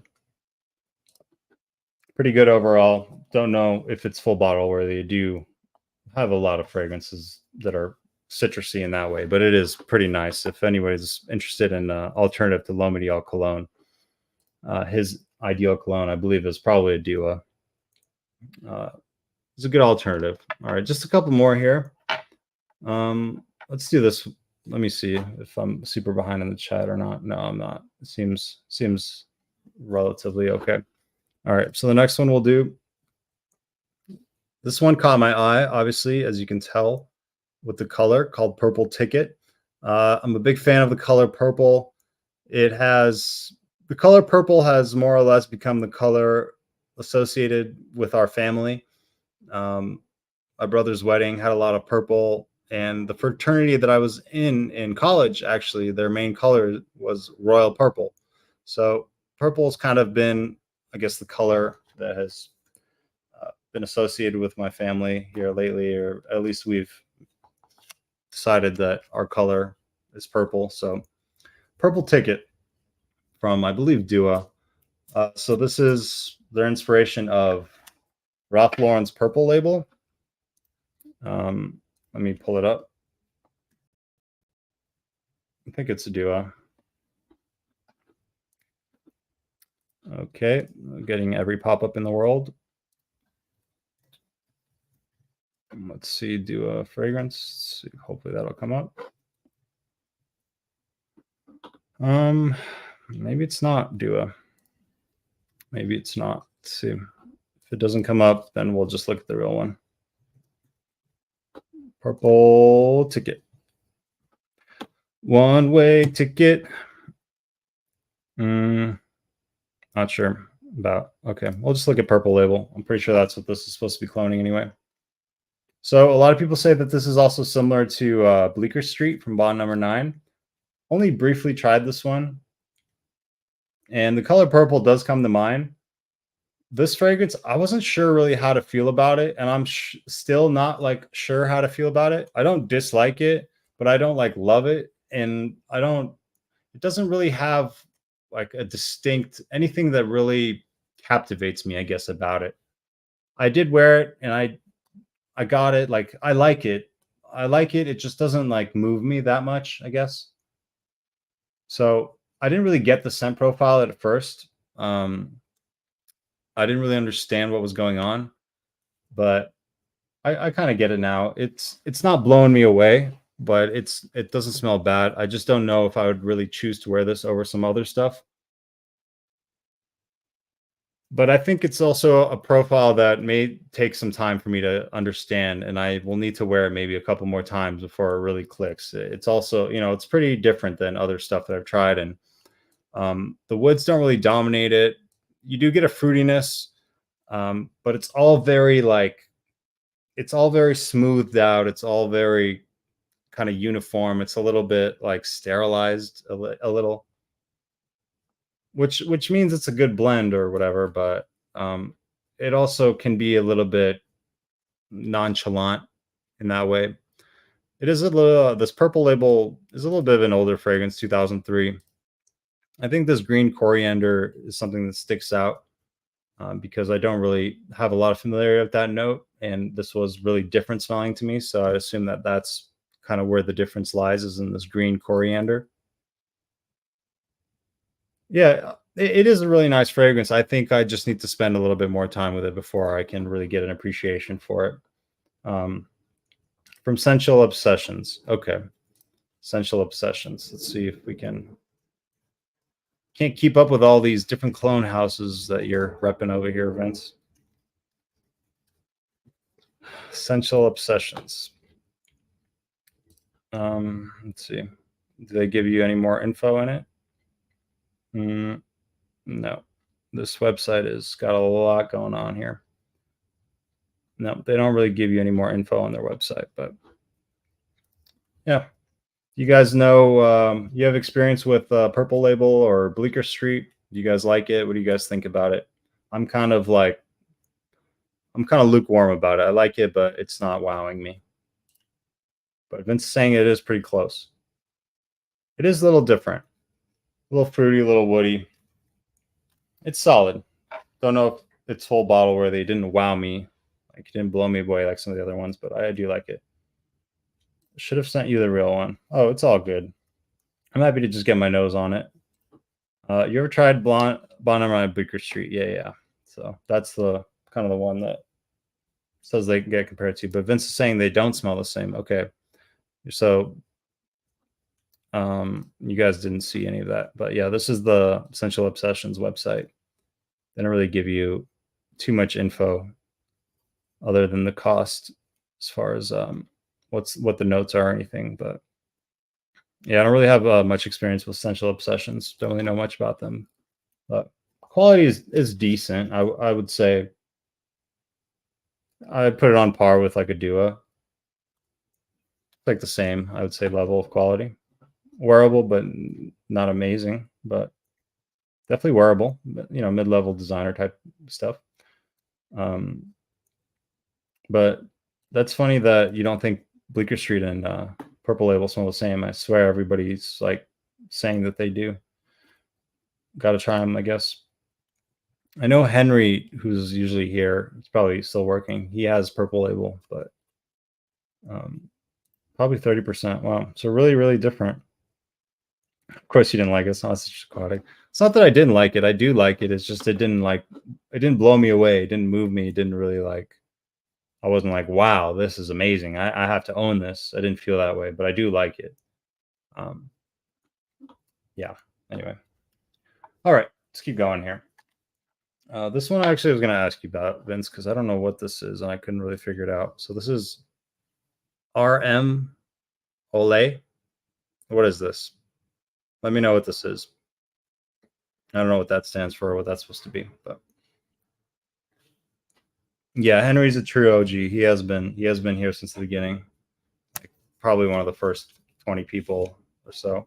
Vince is, I mean, you guys are all OGs. It's all the live stream people are like the real OGs of Fragrance Fraternity.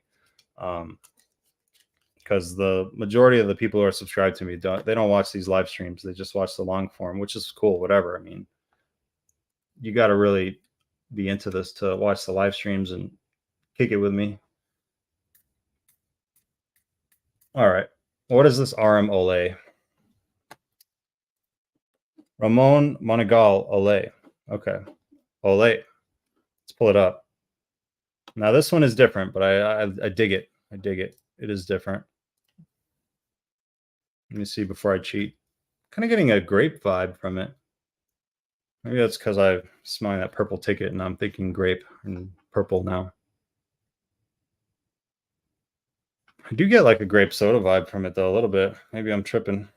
Maybe my nose is playing tricks on me because I've smelled a lot of stuff. All right. What was this one called? Ramon Monegal. Ramon Monegal. Ramon Monegal. Yeah, and if you guys have suggestions on ways that you think the live stream could be better or changes that you like to see made, I'm open to constructive criticism. I don't really take stuff personally or whatever, so feel free to offer in some suggestions that you think would make it more fun or engaging or whatever. Any feedback that you guys have is appreciated, and I'm open to it.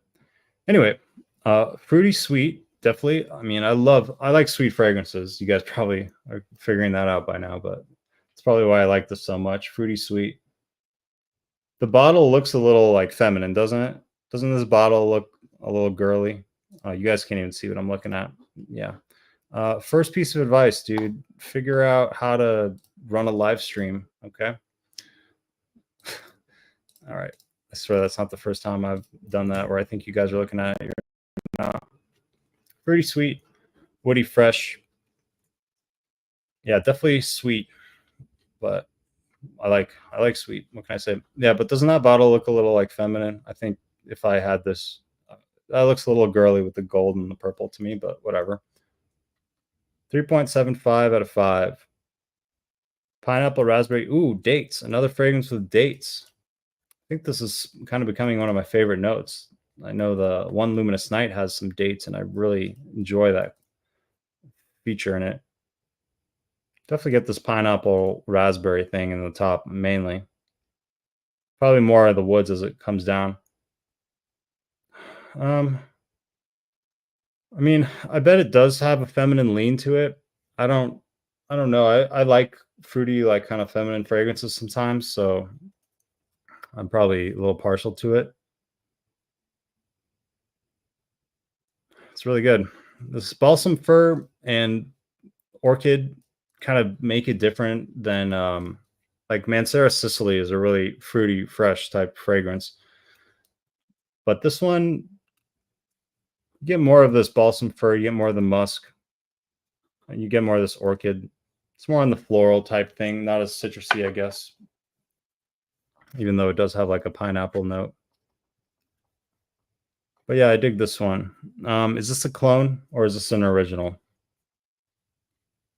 I would assume this is an original because of these prices of what it's going for. So I'm assuming this is an original. But yeah, I wonder what this gets compared to. I can't say I've really smelled anything super like this, even though I have tried a lot of like fruity sweet fragrances. Not familiar with any of these. Yeah, I don't really know any of these. I would assume most people, definitely nothing like Creed Aventus. I would assume most people would find this to be pretty feminine leaning, but I dig it. I would definitely wear it. Yeah, more people voting it feminine leaning. I'm not surprised to see that. It does have that profile of a feminine fragrance, but I don't really care. Oh, that was a guess. Okay. Yeah. Oh, I guess you're right, though. Good guess. I find a low similarity between Purple Label and Beaker Street. Well, I am just preaching blasphemy out here then, because I've never actually done a side-by-side. So, yeah. Jason, thanks for being here. Have a great evening, and dog got to eat, man. Enjoy your dinner. Appreciate you being here. Liquid Imagineers Desert Suave. All right, I gotta write that one down. Can always count on Joel for a good recommendation. Just got to give him a note. Just give him one note. He'll tell you what you need. Oh yeah, you do a few. What got you into this house, Vince? What made you pull the trigger? Because I know these are a little bit pricier. I'd be interested to know kind of why you decided to go down the route of this house. I don't really hear much mention of this house.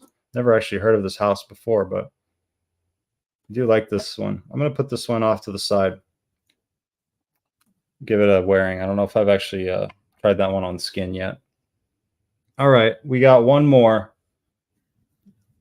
that is from the pile of stuff that I enjoyed. This is Aqua Solaris. Aqua Solaris. So, Vince, help us out. Is this a clone? Is this the real deal? Is it a duo or something? Aqua Solaris. The name I would think would be an MFK Aqua Celestia, maybe clone. Let's see if I can pull it up. Oh, it is a duo. All right. Got to pull it up here. Let's see. Give it a refresh here.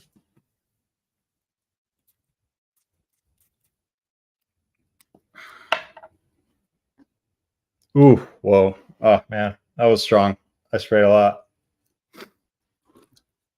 Yeah, lemony as hell. Like very zesty lemon. Like you just cut open a lemon.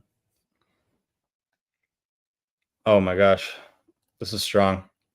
You got to be careful with this one. I forget that these duos are all extraits and they can really blow up your whole system if you smell it too close. Yeah, I mean, let me pull it up here. Aqua Solaris. Just like the bottle looks, fresh cut lemon, very, very zesty. Incredibly like sour, like a lemon. Does smell really realistic though, and better quality than I would normally associate with Dua. It may give some people that lemon cleaner vibe, just because it's really tough to do a lemon fragrance that doesn't have a little bit of that coming off, or at least give that association to some people. But I think it's pretty decent quality actually here. It does have a bit of that lemonade feel. You get a bit of the florals, but this lemon in the opening is just very dominant, very, very dominant. It's essentially, if you want a lemon fragrance, this is a good one. I wonder how much these go for. Let me see. I'll be interested to check the price on this lemon one.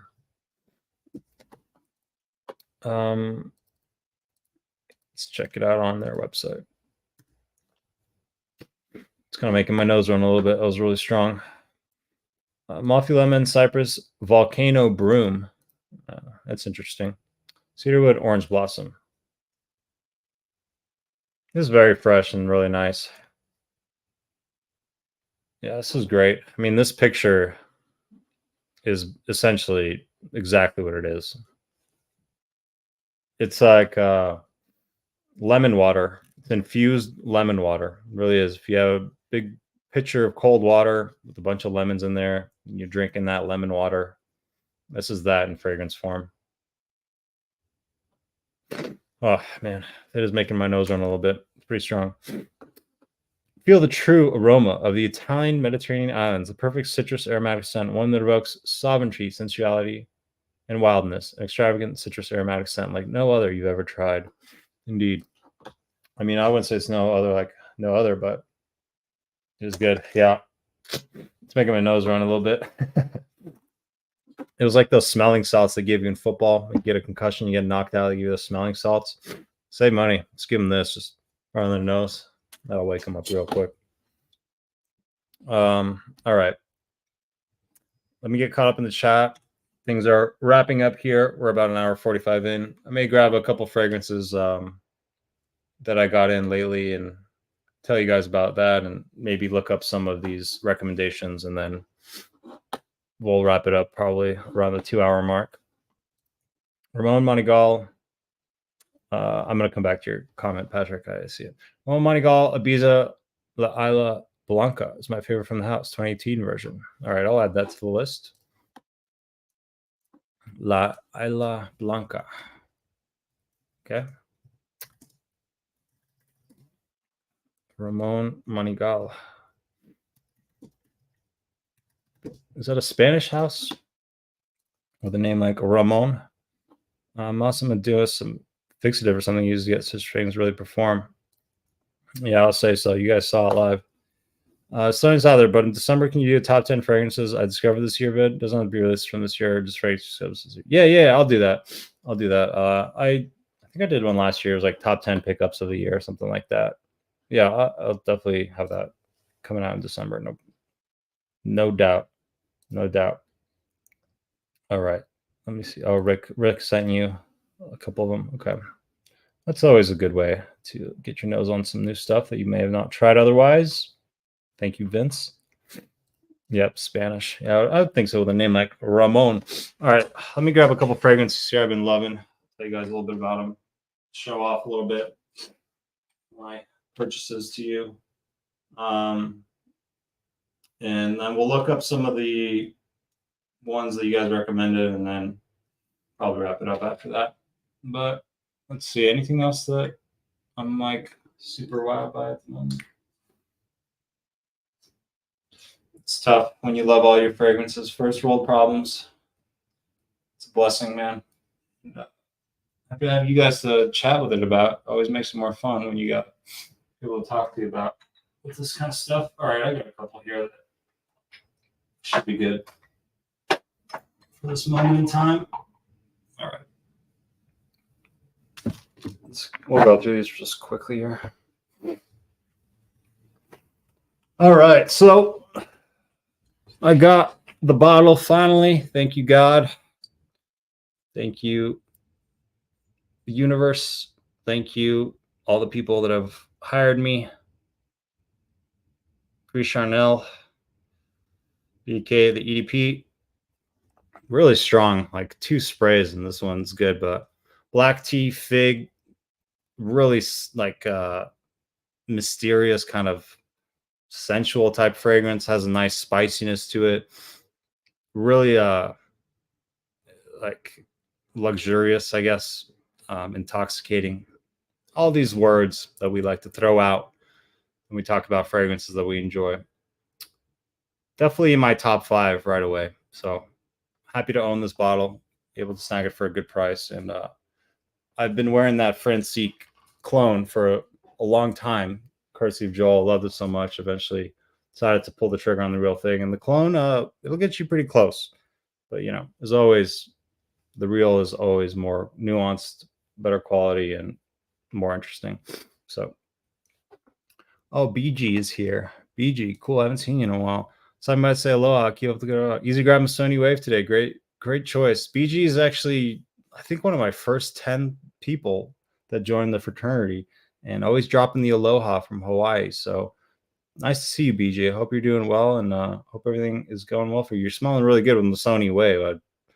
One of the best affordable fragrances that is out there on the market. You can never go wrong with that. So good to see you, BG. Glad to see your name pop up. All right, so I found my favorite fougere of all time so far.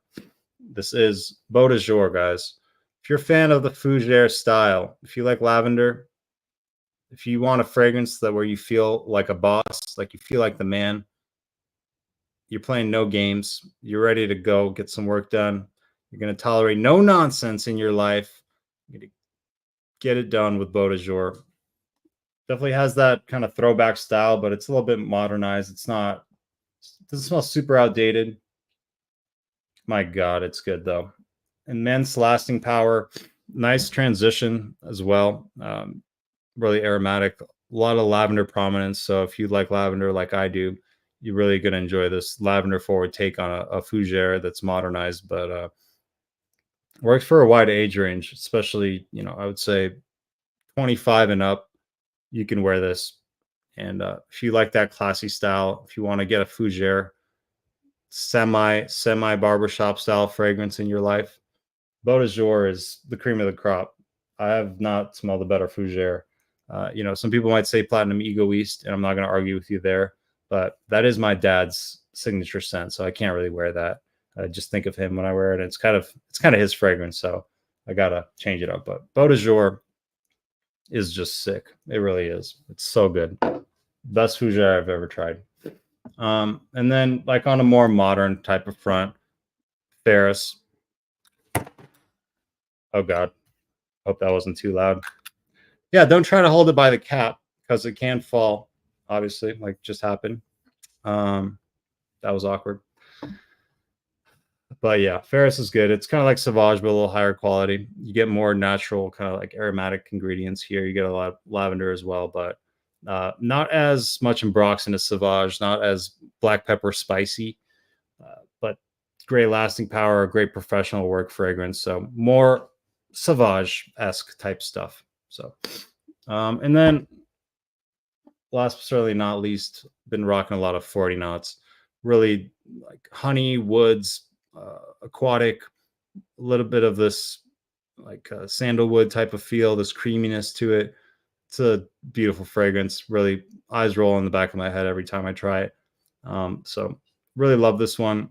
The scent profile I thought was really strange at first. The name kind of threw me off. I was expecting something more aquatic, which this one isn't really super aquatic. It's more like woody and spicy and on like the honeyed sweetness type front. Not a whole lot of aquatic nuance going on here, but once I kind of got over that and I started to just wear the scent profile and understand it for what it was, I just loved it more and more. And it's my second Xerjoff fragrance. I'm kind of getting more into the House of Xerjoff. Spoiler alert, Fragrance Buy, they did send out an email that there are these little gift sets of 3 by 15 ml. Maybe I can pull it up right now and show you guys. I did end up buying this because I thought it was a pretty good deal. You get, especially for someone like me that I want to try more stuff and kind of get my nose on more stuff. Let me show you guys what I ended up picking up. Maybe they still have it in stock. Okay. Yeah, they do. I think they actually increased the price a little bit. But I ended up buying this trio set. I've never smelled any of these, but you know, I'm going into it blind, but I have a feeling I'm gonna like it. I've done a decent amount of research, and all 3 of these seem to be really good fragrances from the brand. Naxos, Alexandria 2, and then Golden Dala, which I believe is like a coffee fragrance. They come in these little 15 mLs, which are perfect. I'm never going to really need more than that. And instead of just buying one fragrance, you can get 3 different fragrances. So it's a pretty solid price. You get 3 for the price of 1. Yeah, they're smaller, but when you have a ridiculous amount, you really don't need more than that. And they do spray. So there's that benefit. Cobalt Loewe, I think that's how you say it. Loewe 7 Cobalt looks great. Yeah, I bet that one is good. I hear the comparison to Bleu de Chanel, which again, I'm not the biggest Bleu de Chanel guy, but I bet it is good. Have you tried Fougère d'Argent? No, I have not, but I know that one is like their other popular Fougère. It's like I know Justin Copeland was saying he was in the same boat as me. He liked Beau de Jour, and that was his favorite. And then he tried Fougère d'Argent, and then that was his new favorite. So I'll try that one as eventually. Not as sharp as lavender as Beau de Jour. Yeah, I really I'd be interested to try it. I mean, this for me is a 10 out of 10. So I don't know if anything will top it, but definitely open to trying more.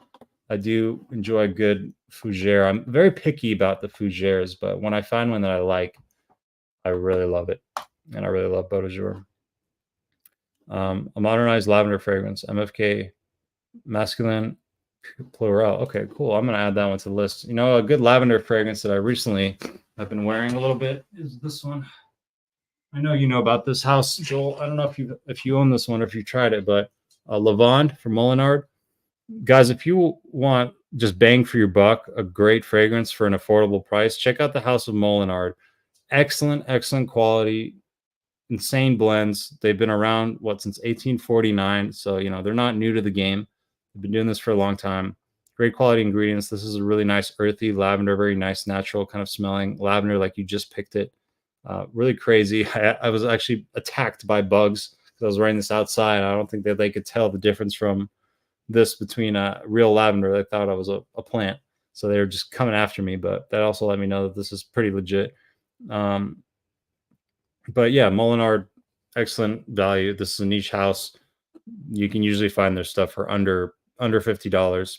And I have two, and they're both really, really amazing. And I want to try more from the House of Molinard because both times they've been really great fragrances. Perfect fragrance to wear to a wedding, a little bit more dressed up, but really different than anything out there. You're going to stand out with something like this while also having a really like captivating scent profile, really interesting scent profile, really appealing scent profile, quality but different, but also not super synthetic or anything like that. Really like a lavender field. It's pretty insane. For people who are big fans of lavender, I highly recommend that one. Let me write down this MFK though. I can try all these without going broke. We're gonna see which one comes first. Pluriel. Okay, cool.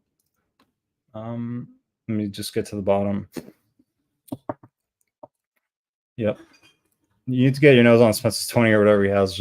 I mean, yeah, I'd love to. I mean, but like that's on him to like invite me. I'm not gonna be like, yo, bro, let me come over and smell your fragrances, man. You don't live that far. Come on, please, bro. Let me come over and smell your stuff. But you know, I'm not gonna say that, but I would like to link up with him and smell some of his fragrances. Like real talk, I would. That'd be cool. I didn't get that one yet. Just got Gingembre. Okay. Yeah. I remember you put us all onto Gingembre, and I'm not even gonna try to say that. Les Dior. I'll just go with that. Yeah, but the Fig is a really popular one from them. I know the perfume guy. He talks about Vanille Patchouli, which is like a cakey patchouli. It's supposed to be really good. Citrus Noir is supposed to be really good. Spencer has mentioned that one to me. That one's probably be like the next one that I try. That and the Fig one would be the next two that I want. JCB, let me come over and smell your fragrances. You're going to be smelling fragrances for the next month if you try to go over to his house and smell his. You're never going to be able to finish it. You'll go nose blind long before you get close to finishing all the fragrances that he has. But yeah, I have had this like fantasy or whatever that I'm like, I'm hanging out with Ross or whatever, and like we're hanging out and I can like smell some new fragrances and whatever. Like I had that image in my mind before, but I'm not saying like I had that dream. I'm not dreaming about him. All right. Someone's going to clip that and make it sound really weird, but I've had that like fantasy, like, oh, wouldn't that be fun to hang out with him and smell and like see his collection in real life and like be like, oh, I want to see what this one smells like. Like it's like a kid in a candy store type thing, right? Poor only swear. I don't know. Let him know. We got some people still watching. Let them know if anyone's tried that. All right, we'll go through a couple of these recommendations that you guys made. Just do a little research on them, and then probably wrap it up. I don't know. How long can we spray before we must go away?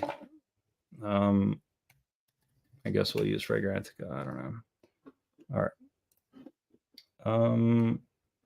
Let's see. They stick out to me. I want to look at this date one. That seemed interesting.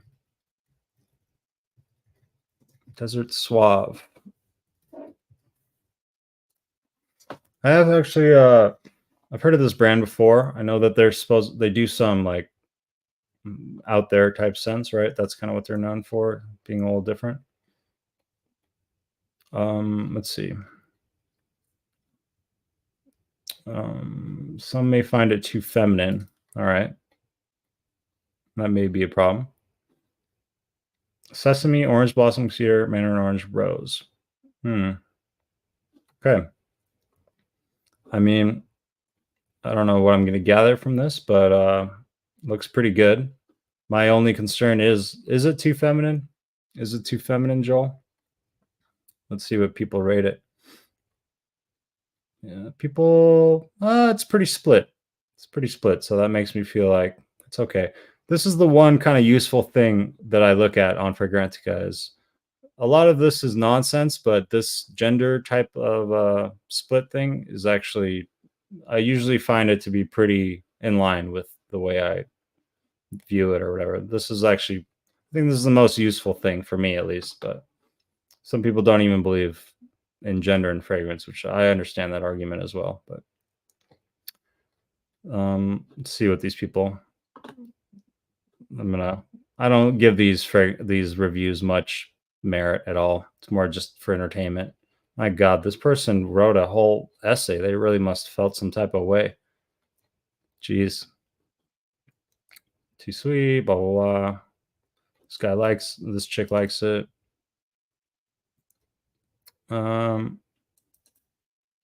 Yeah. I mean, when they're getting good reviews, you got to even like weigh that even higher because it's usually just a bunch of people coming on here to hate. So when it has a couple good reviews, it makes me think, okay, it's actually really solid. But yeah, I don't know. Worth trying. I know that these Liquid Imaginaires, they're not super crazy expensive like some other brands. Let me look up one more. We'll look up this first one that was recommended by, I believe, VinceScents. Mana something. Magicool. Santa Magicool. No? Am I not spelling it right? Probably not. I don't have it, huh? I'm not spelling it right. That would be why. It's Lutens.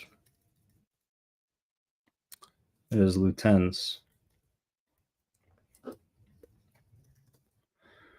I don't know if they have it. I think that's it, right? Yeah. Santal, not Santa, of course. All right. Uh-oh. It's got a lot of that rose. That makes me question. I'm very, very picky with the rose. Very picky with rose. I usually only really go for fresh rose, unless it's not too prominent. Let's see. People aren't really saying that the rose sticks out, so it could be okay. And I think no, it's the Turkish rose that's more fresh. Well, they don't really give you much as far as the notes, so woody, chocolatey rose could be good. It could be good. It really just depends on how much of that rose is prominent, because if I start to get too much rose, it becomes unwearable. I find rose to be really feminine sometimes. Usually the rose I like is like usually in more like a citrus kind of fresh fragrance where it's not as noticeable. But like the oud rose type stuff, yeah, not always my jam. People are saying though, let's see, where's the little unisex? All right.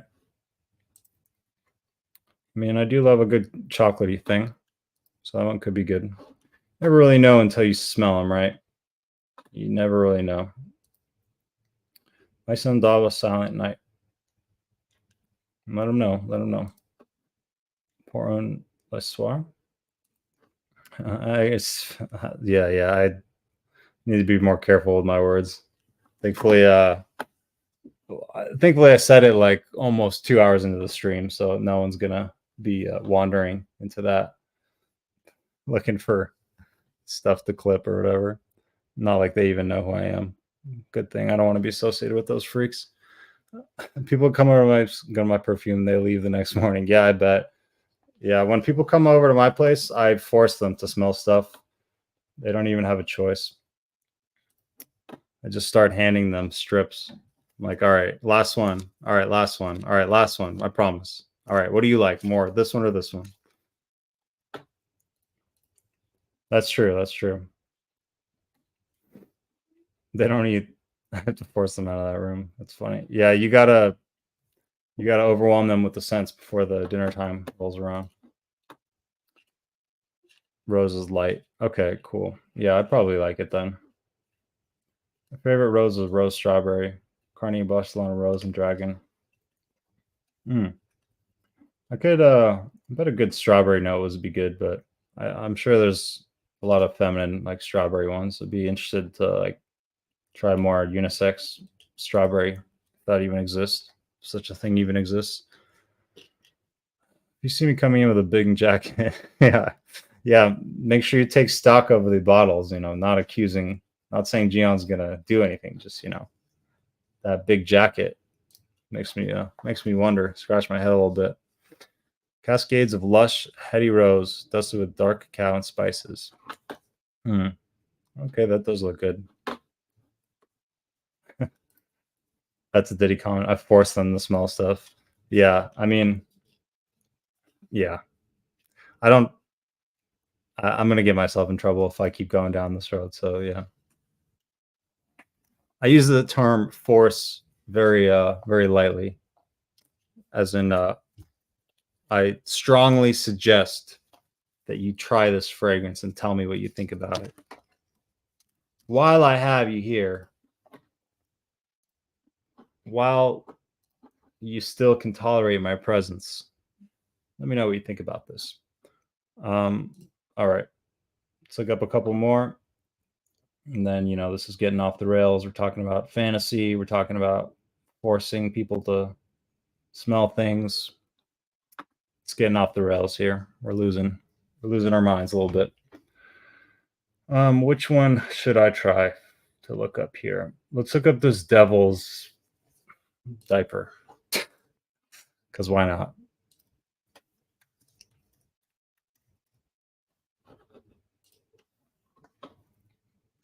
Amber woody, warm, spicy citrus, oud, cinnamon.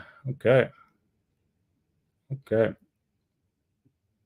This one could be a stunner.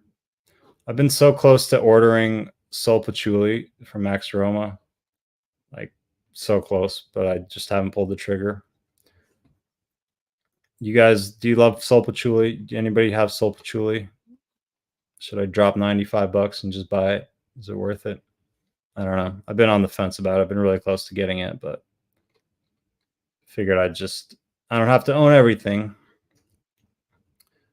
Lavender woody notes, amber, oud. I mean, this looks like, oh, tangerine. That's nice. Orange musk. Yeah, it looks great. Looks like a perfect like fall winter time thing. Looks like pretty interesting. A little bit different. Wonder what would be like the fragrance to start from with this house to kind of get introduced to them. I may look into a discovery set. Anytime I've never really tried anything from a house, like just get a discovery set. Try them all out. Okay. Interesting. Definitely looks like dark brooding, beguiling. And these words are amazing. All right, we'll look up one more and then we'll get caught up in the chat. And then, I don't know, can just BS or whatever. Or I might end it. I don't know. Very casual ending here. Gone pretty long. Let's see. Let's do this. Jacques Stepo.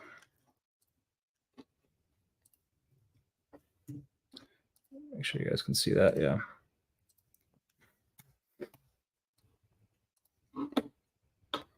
Lactonic. Interesting. I smelled the Fat Electrician, I think. It was a little lactonic. I didn't really care for that one as much, so I wonder if I'd have better luck with this one. Oh yeah, another fragrance that I've been loving a lot. Patrick's gonna be surprised I didn't mention this one. Kind of slipped my mind, but yeah. I saw Joel, you were in this one the other day, but this is great. This Tempe Autumn. This is a great autumn fragrance. Like you get a little bit of this fizziness to it. You get an earthiness, kind of smells like dried leaves, like dried autumn leaves. And you get a nice like sugary sweetness to it as well to balance out that earthiness, so it's not overwhelming. Really nicely balanced and progresses really well through the dry down. Super high quality. I think this is back on FragranceNet for $22 on their clearance. which is the price I got it for, which is crazy. This is like really high quality niche stuff and great magnetic cap. This bottle's not falling, I promise you that. This really strong magnet, but yeah, perfume by Cecile Zarokian, same chick who did a bunch of the homage stuff. But yeah, this is a great autumn fragrance. And I haven't really put anything on because I didn't want to wear anything after the gym because I knew I'd be smelling a bunch of stuff. But yeah, I might wear this one tonight. Actually, I really dig this one. I think I will actually wear this one tonight. So why not? Let's do it. The commitment. That's it. It's locked in. It's smelling like a sugary autumn leaf. Who comes up with these names? Yeah, I know. That's what I'm saying. Let's check this one out. Cozy, relaxing fall, winter. It sounds like my kind of type of fragrance. Baking bread, muffins, baking bread and then making soup. Can't say that they have the same smell, but that's interesting. Thick, viscous, very sexual and intimate smell. Now I'm interested. Just don't force me to smell it. Milk, wheat, licorice, weird note breakdown, apricot. That's interesting. I like apricot in Pacific Chill. I think it has apricot. Spices, what do you got? I bet this is good. I bet it's kind of different. Milk, straight up just milk as a top note.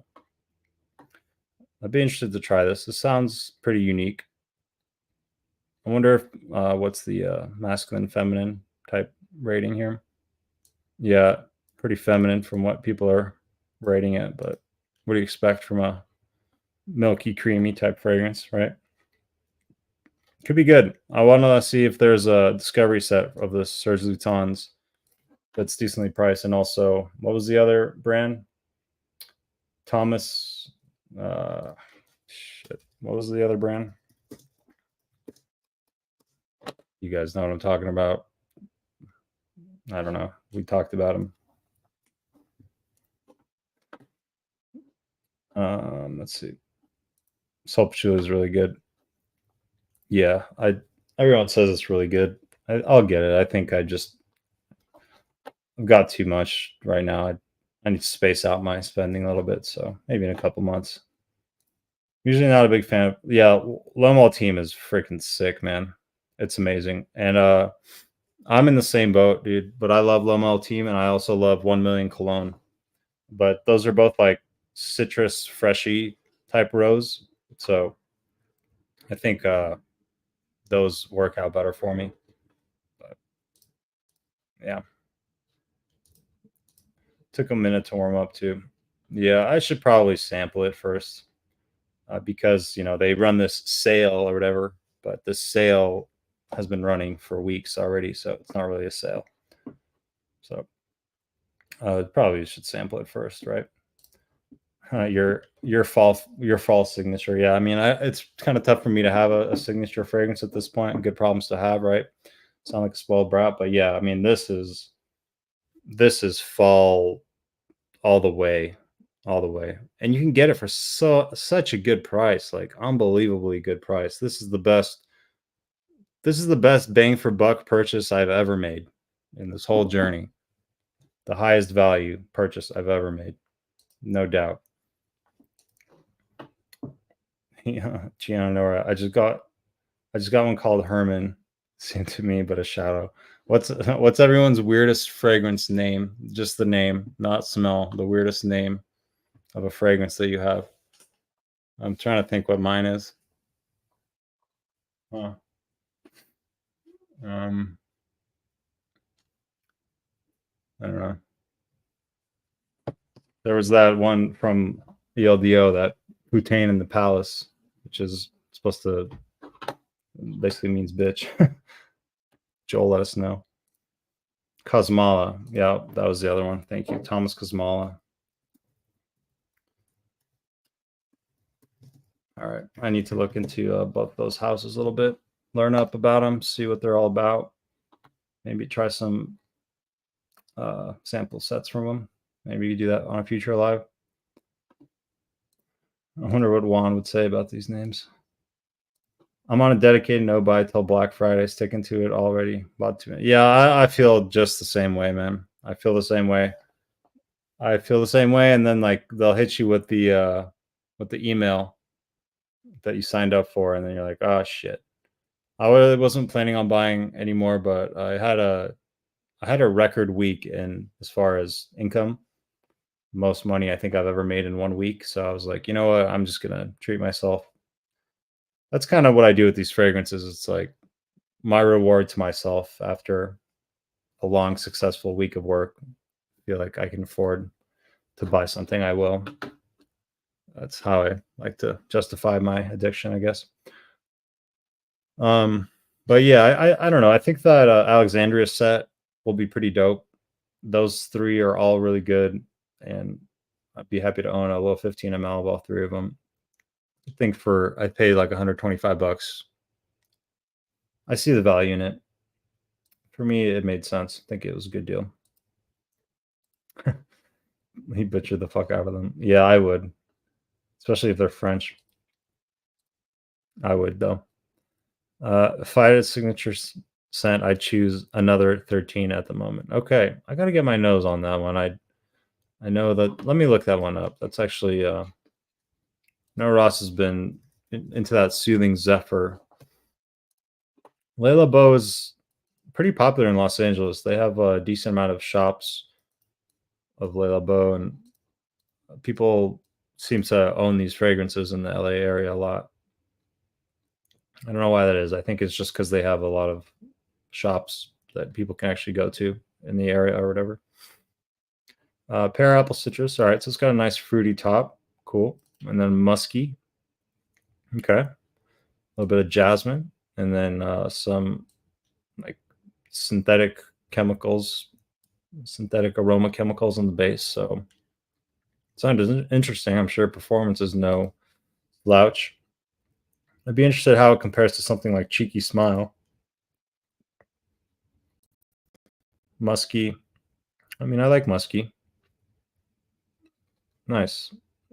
Yeah, I want to try to get my nose on this one too. Hello Beau has some great fragrances, but they are very expensive, and the presentation is pretty basic. But you know, that's what they're going for, that minimalistic style or whatever. Yeah, maybe I'll start with cologne or something. I do want to get my nose on this scent profile. I don't think I ever smelled this scent profile. I bet it'd be good though. I'm gonna add that to the list. Good call. Yeah, they have a great lavender fragrance as well called Lavande. And then Mikey I Smell told me about one that's like the ultimate version of Dior Homme cologne called Cedrat, I believe. And then a buddy of mine, he wears the Noir. He likes that one a lot. Haven't tried that one though. And then, you know, people like Santal 33 for that woody, like pickled smell. I don't mind it. I don't mind it. I've only tried it a couple times, but I dig it. I think it's cool. I don't dislike it. I know that's kind of a more controversial scent. Some people really don't care for it. And it's not as popular as like people say. I really don't smell Santal 33 that often. I think it's more of a New York thing where people smell a lot of Santal 33. Oh, it takes ground for weird names. Yeah, they do. They got some weird ones. Afro leather for me. That's why I got to unsubscribe to those emailing lists. That's how they get you. Yeah, that's true. That would be pragmatic, right? If I was more disciplined, I would do that. Tempe à Town is awesome. It is. I always mess up with showing you guys what I'm looking at and switching back between the screens. I'm gonna give myself criticism and say I can get better at that for sure. Because I was looking at this, talking about it. You guys aren't looking at it. To do a better job of monitoring that. But yeah, anyway, this is another 13. I'm not a huge fan of these bottle styles, especially at this price point. Like I get the whole we're trying to be minimalistic or whatever, but the price that these go at, like, come on, it's a little basic for me. It's no mind games bottle, you know. But yeah, Bergamot 22 is really good. Really great bergamot fragrance. The Noir, my buddy wears that. I gotta check that one out. Lavande, this is excellent. I heard the performance sucks, but it blew me away. I had that visceral reaction we're looking for with this Lavande. So if you guys get a chance to try that one, highly recommend. I'm sure they have other really good ones too.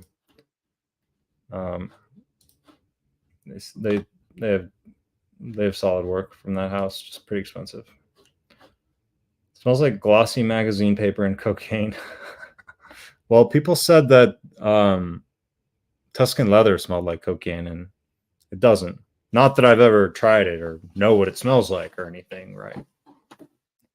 But yeah, it doesn't.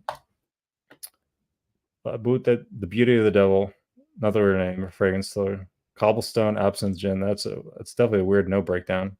Cobblestone. Don't see much cobblestone these days. Super hyped up right now is Mojave Ghost. I've never smelled it, but I'm gonna try it. Yeah, man, it's good, but don't overpay for it because it is overhyped right now. But I think it is a little overpriced right now for what it is. But yeah, Mojave Ghost is really good. It's like the fragrance for the masses, you know. It's like they put it in hotels and they put it in a lot of different Hilton, I believe, hotels. And I think that's kind of why it's gotten really popular, is because they've been putting the Mojave Ghost products in all the Hilton hotels, so people have been able to like try it. It is really good. I mean, I bought it, obviously. I really like it, but I also think it's really expensive for what it is. So and I think in the current moment right now it's really hyped up, like you said. So it's gonna be a little overpriced, but yeah, Mojave Ghost is good stuff. Super easy. It's the fragrance that I wear sometimes when I don't really want to wear a fragrance. I'm like not really even in the mood for fragrance. I'll wear Mojave Ghost. It's like it probably won't blow your mind, and you probably the first time you smell it will be like, why is this so expensive, or why is this so hyped? You may not get it, but if you wear it and you experience it, it is high quality, and it does put you in this kind of like luxurious state of mind. It does put you in this kind of like elegant state of mind. And yeah, you may find you really like it. I think it's overpriced, but I just like it and I bought it. But yeah, I'm not expecting it. Don't expect to be wowed, because you may be a little disappointed. It's not like a wow, oh my god type fragrance. It's more of like this is really usable, and I could see myself just enjoying this very casually. It's a very casual type fragrance. It works really well in the heat. And good performance. Floral. Yeah, floral, sweet, musky, a little bit fruity, a little feminine leaning, but you know, for me, it doesn't lean as feminine as Balde Freak.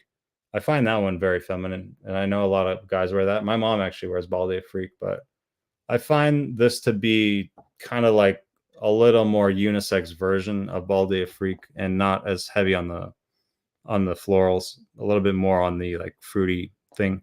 And there's a note, I think it's amberette, that is supposed to be a lot of in it. I don't really know what this note smells like, but I've watched a couple of reviews and they kind of were mentioning this ambrette musk mallow. Yeah. So apparently this is pretty prominent. I don't have enough experience to really be able to identify this note, but maybe you guys do. But apparently there's a lot of this like ambrette going on as well. That sticks out a lot. So yeah. It is like more of a subtle, but it does last a long time. It has great performance, good quality. I dig it. Yeah, fancy hotel talk. Well, they do have these at the Hilton hotels. So I was able to hear. You guys probably heard that. That was my Womo bottle that just fell. All right. Well, before I destroy any more bottles and further embarrass myself or incriminate myself with abusive language, probably wrap it up. If anybody has any final comments, Anything they'd like to add or say before we sign off? Now is the time. Slavond is good. I'm smelling that Tempte au Tom on myself. Digging it. I'm going to be enjoying this the rest of the evening. But this is the time. Any advice, any comments, any video suggestions? I don't know. Anything you guys want to see differently moving forward? Topics? Anything at all? This is your last chance. Nope, nothing. All right.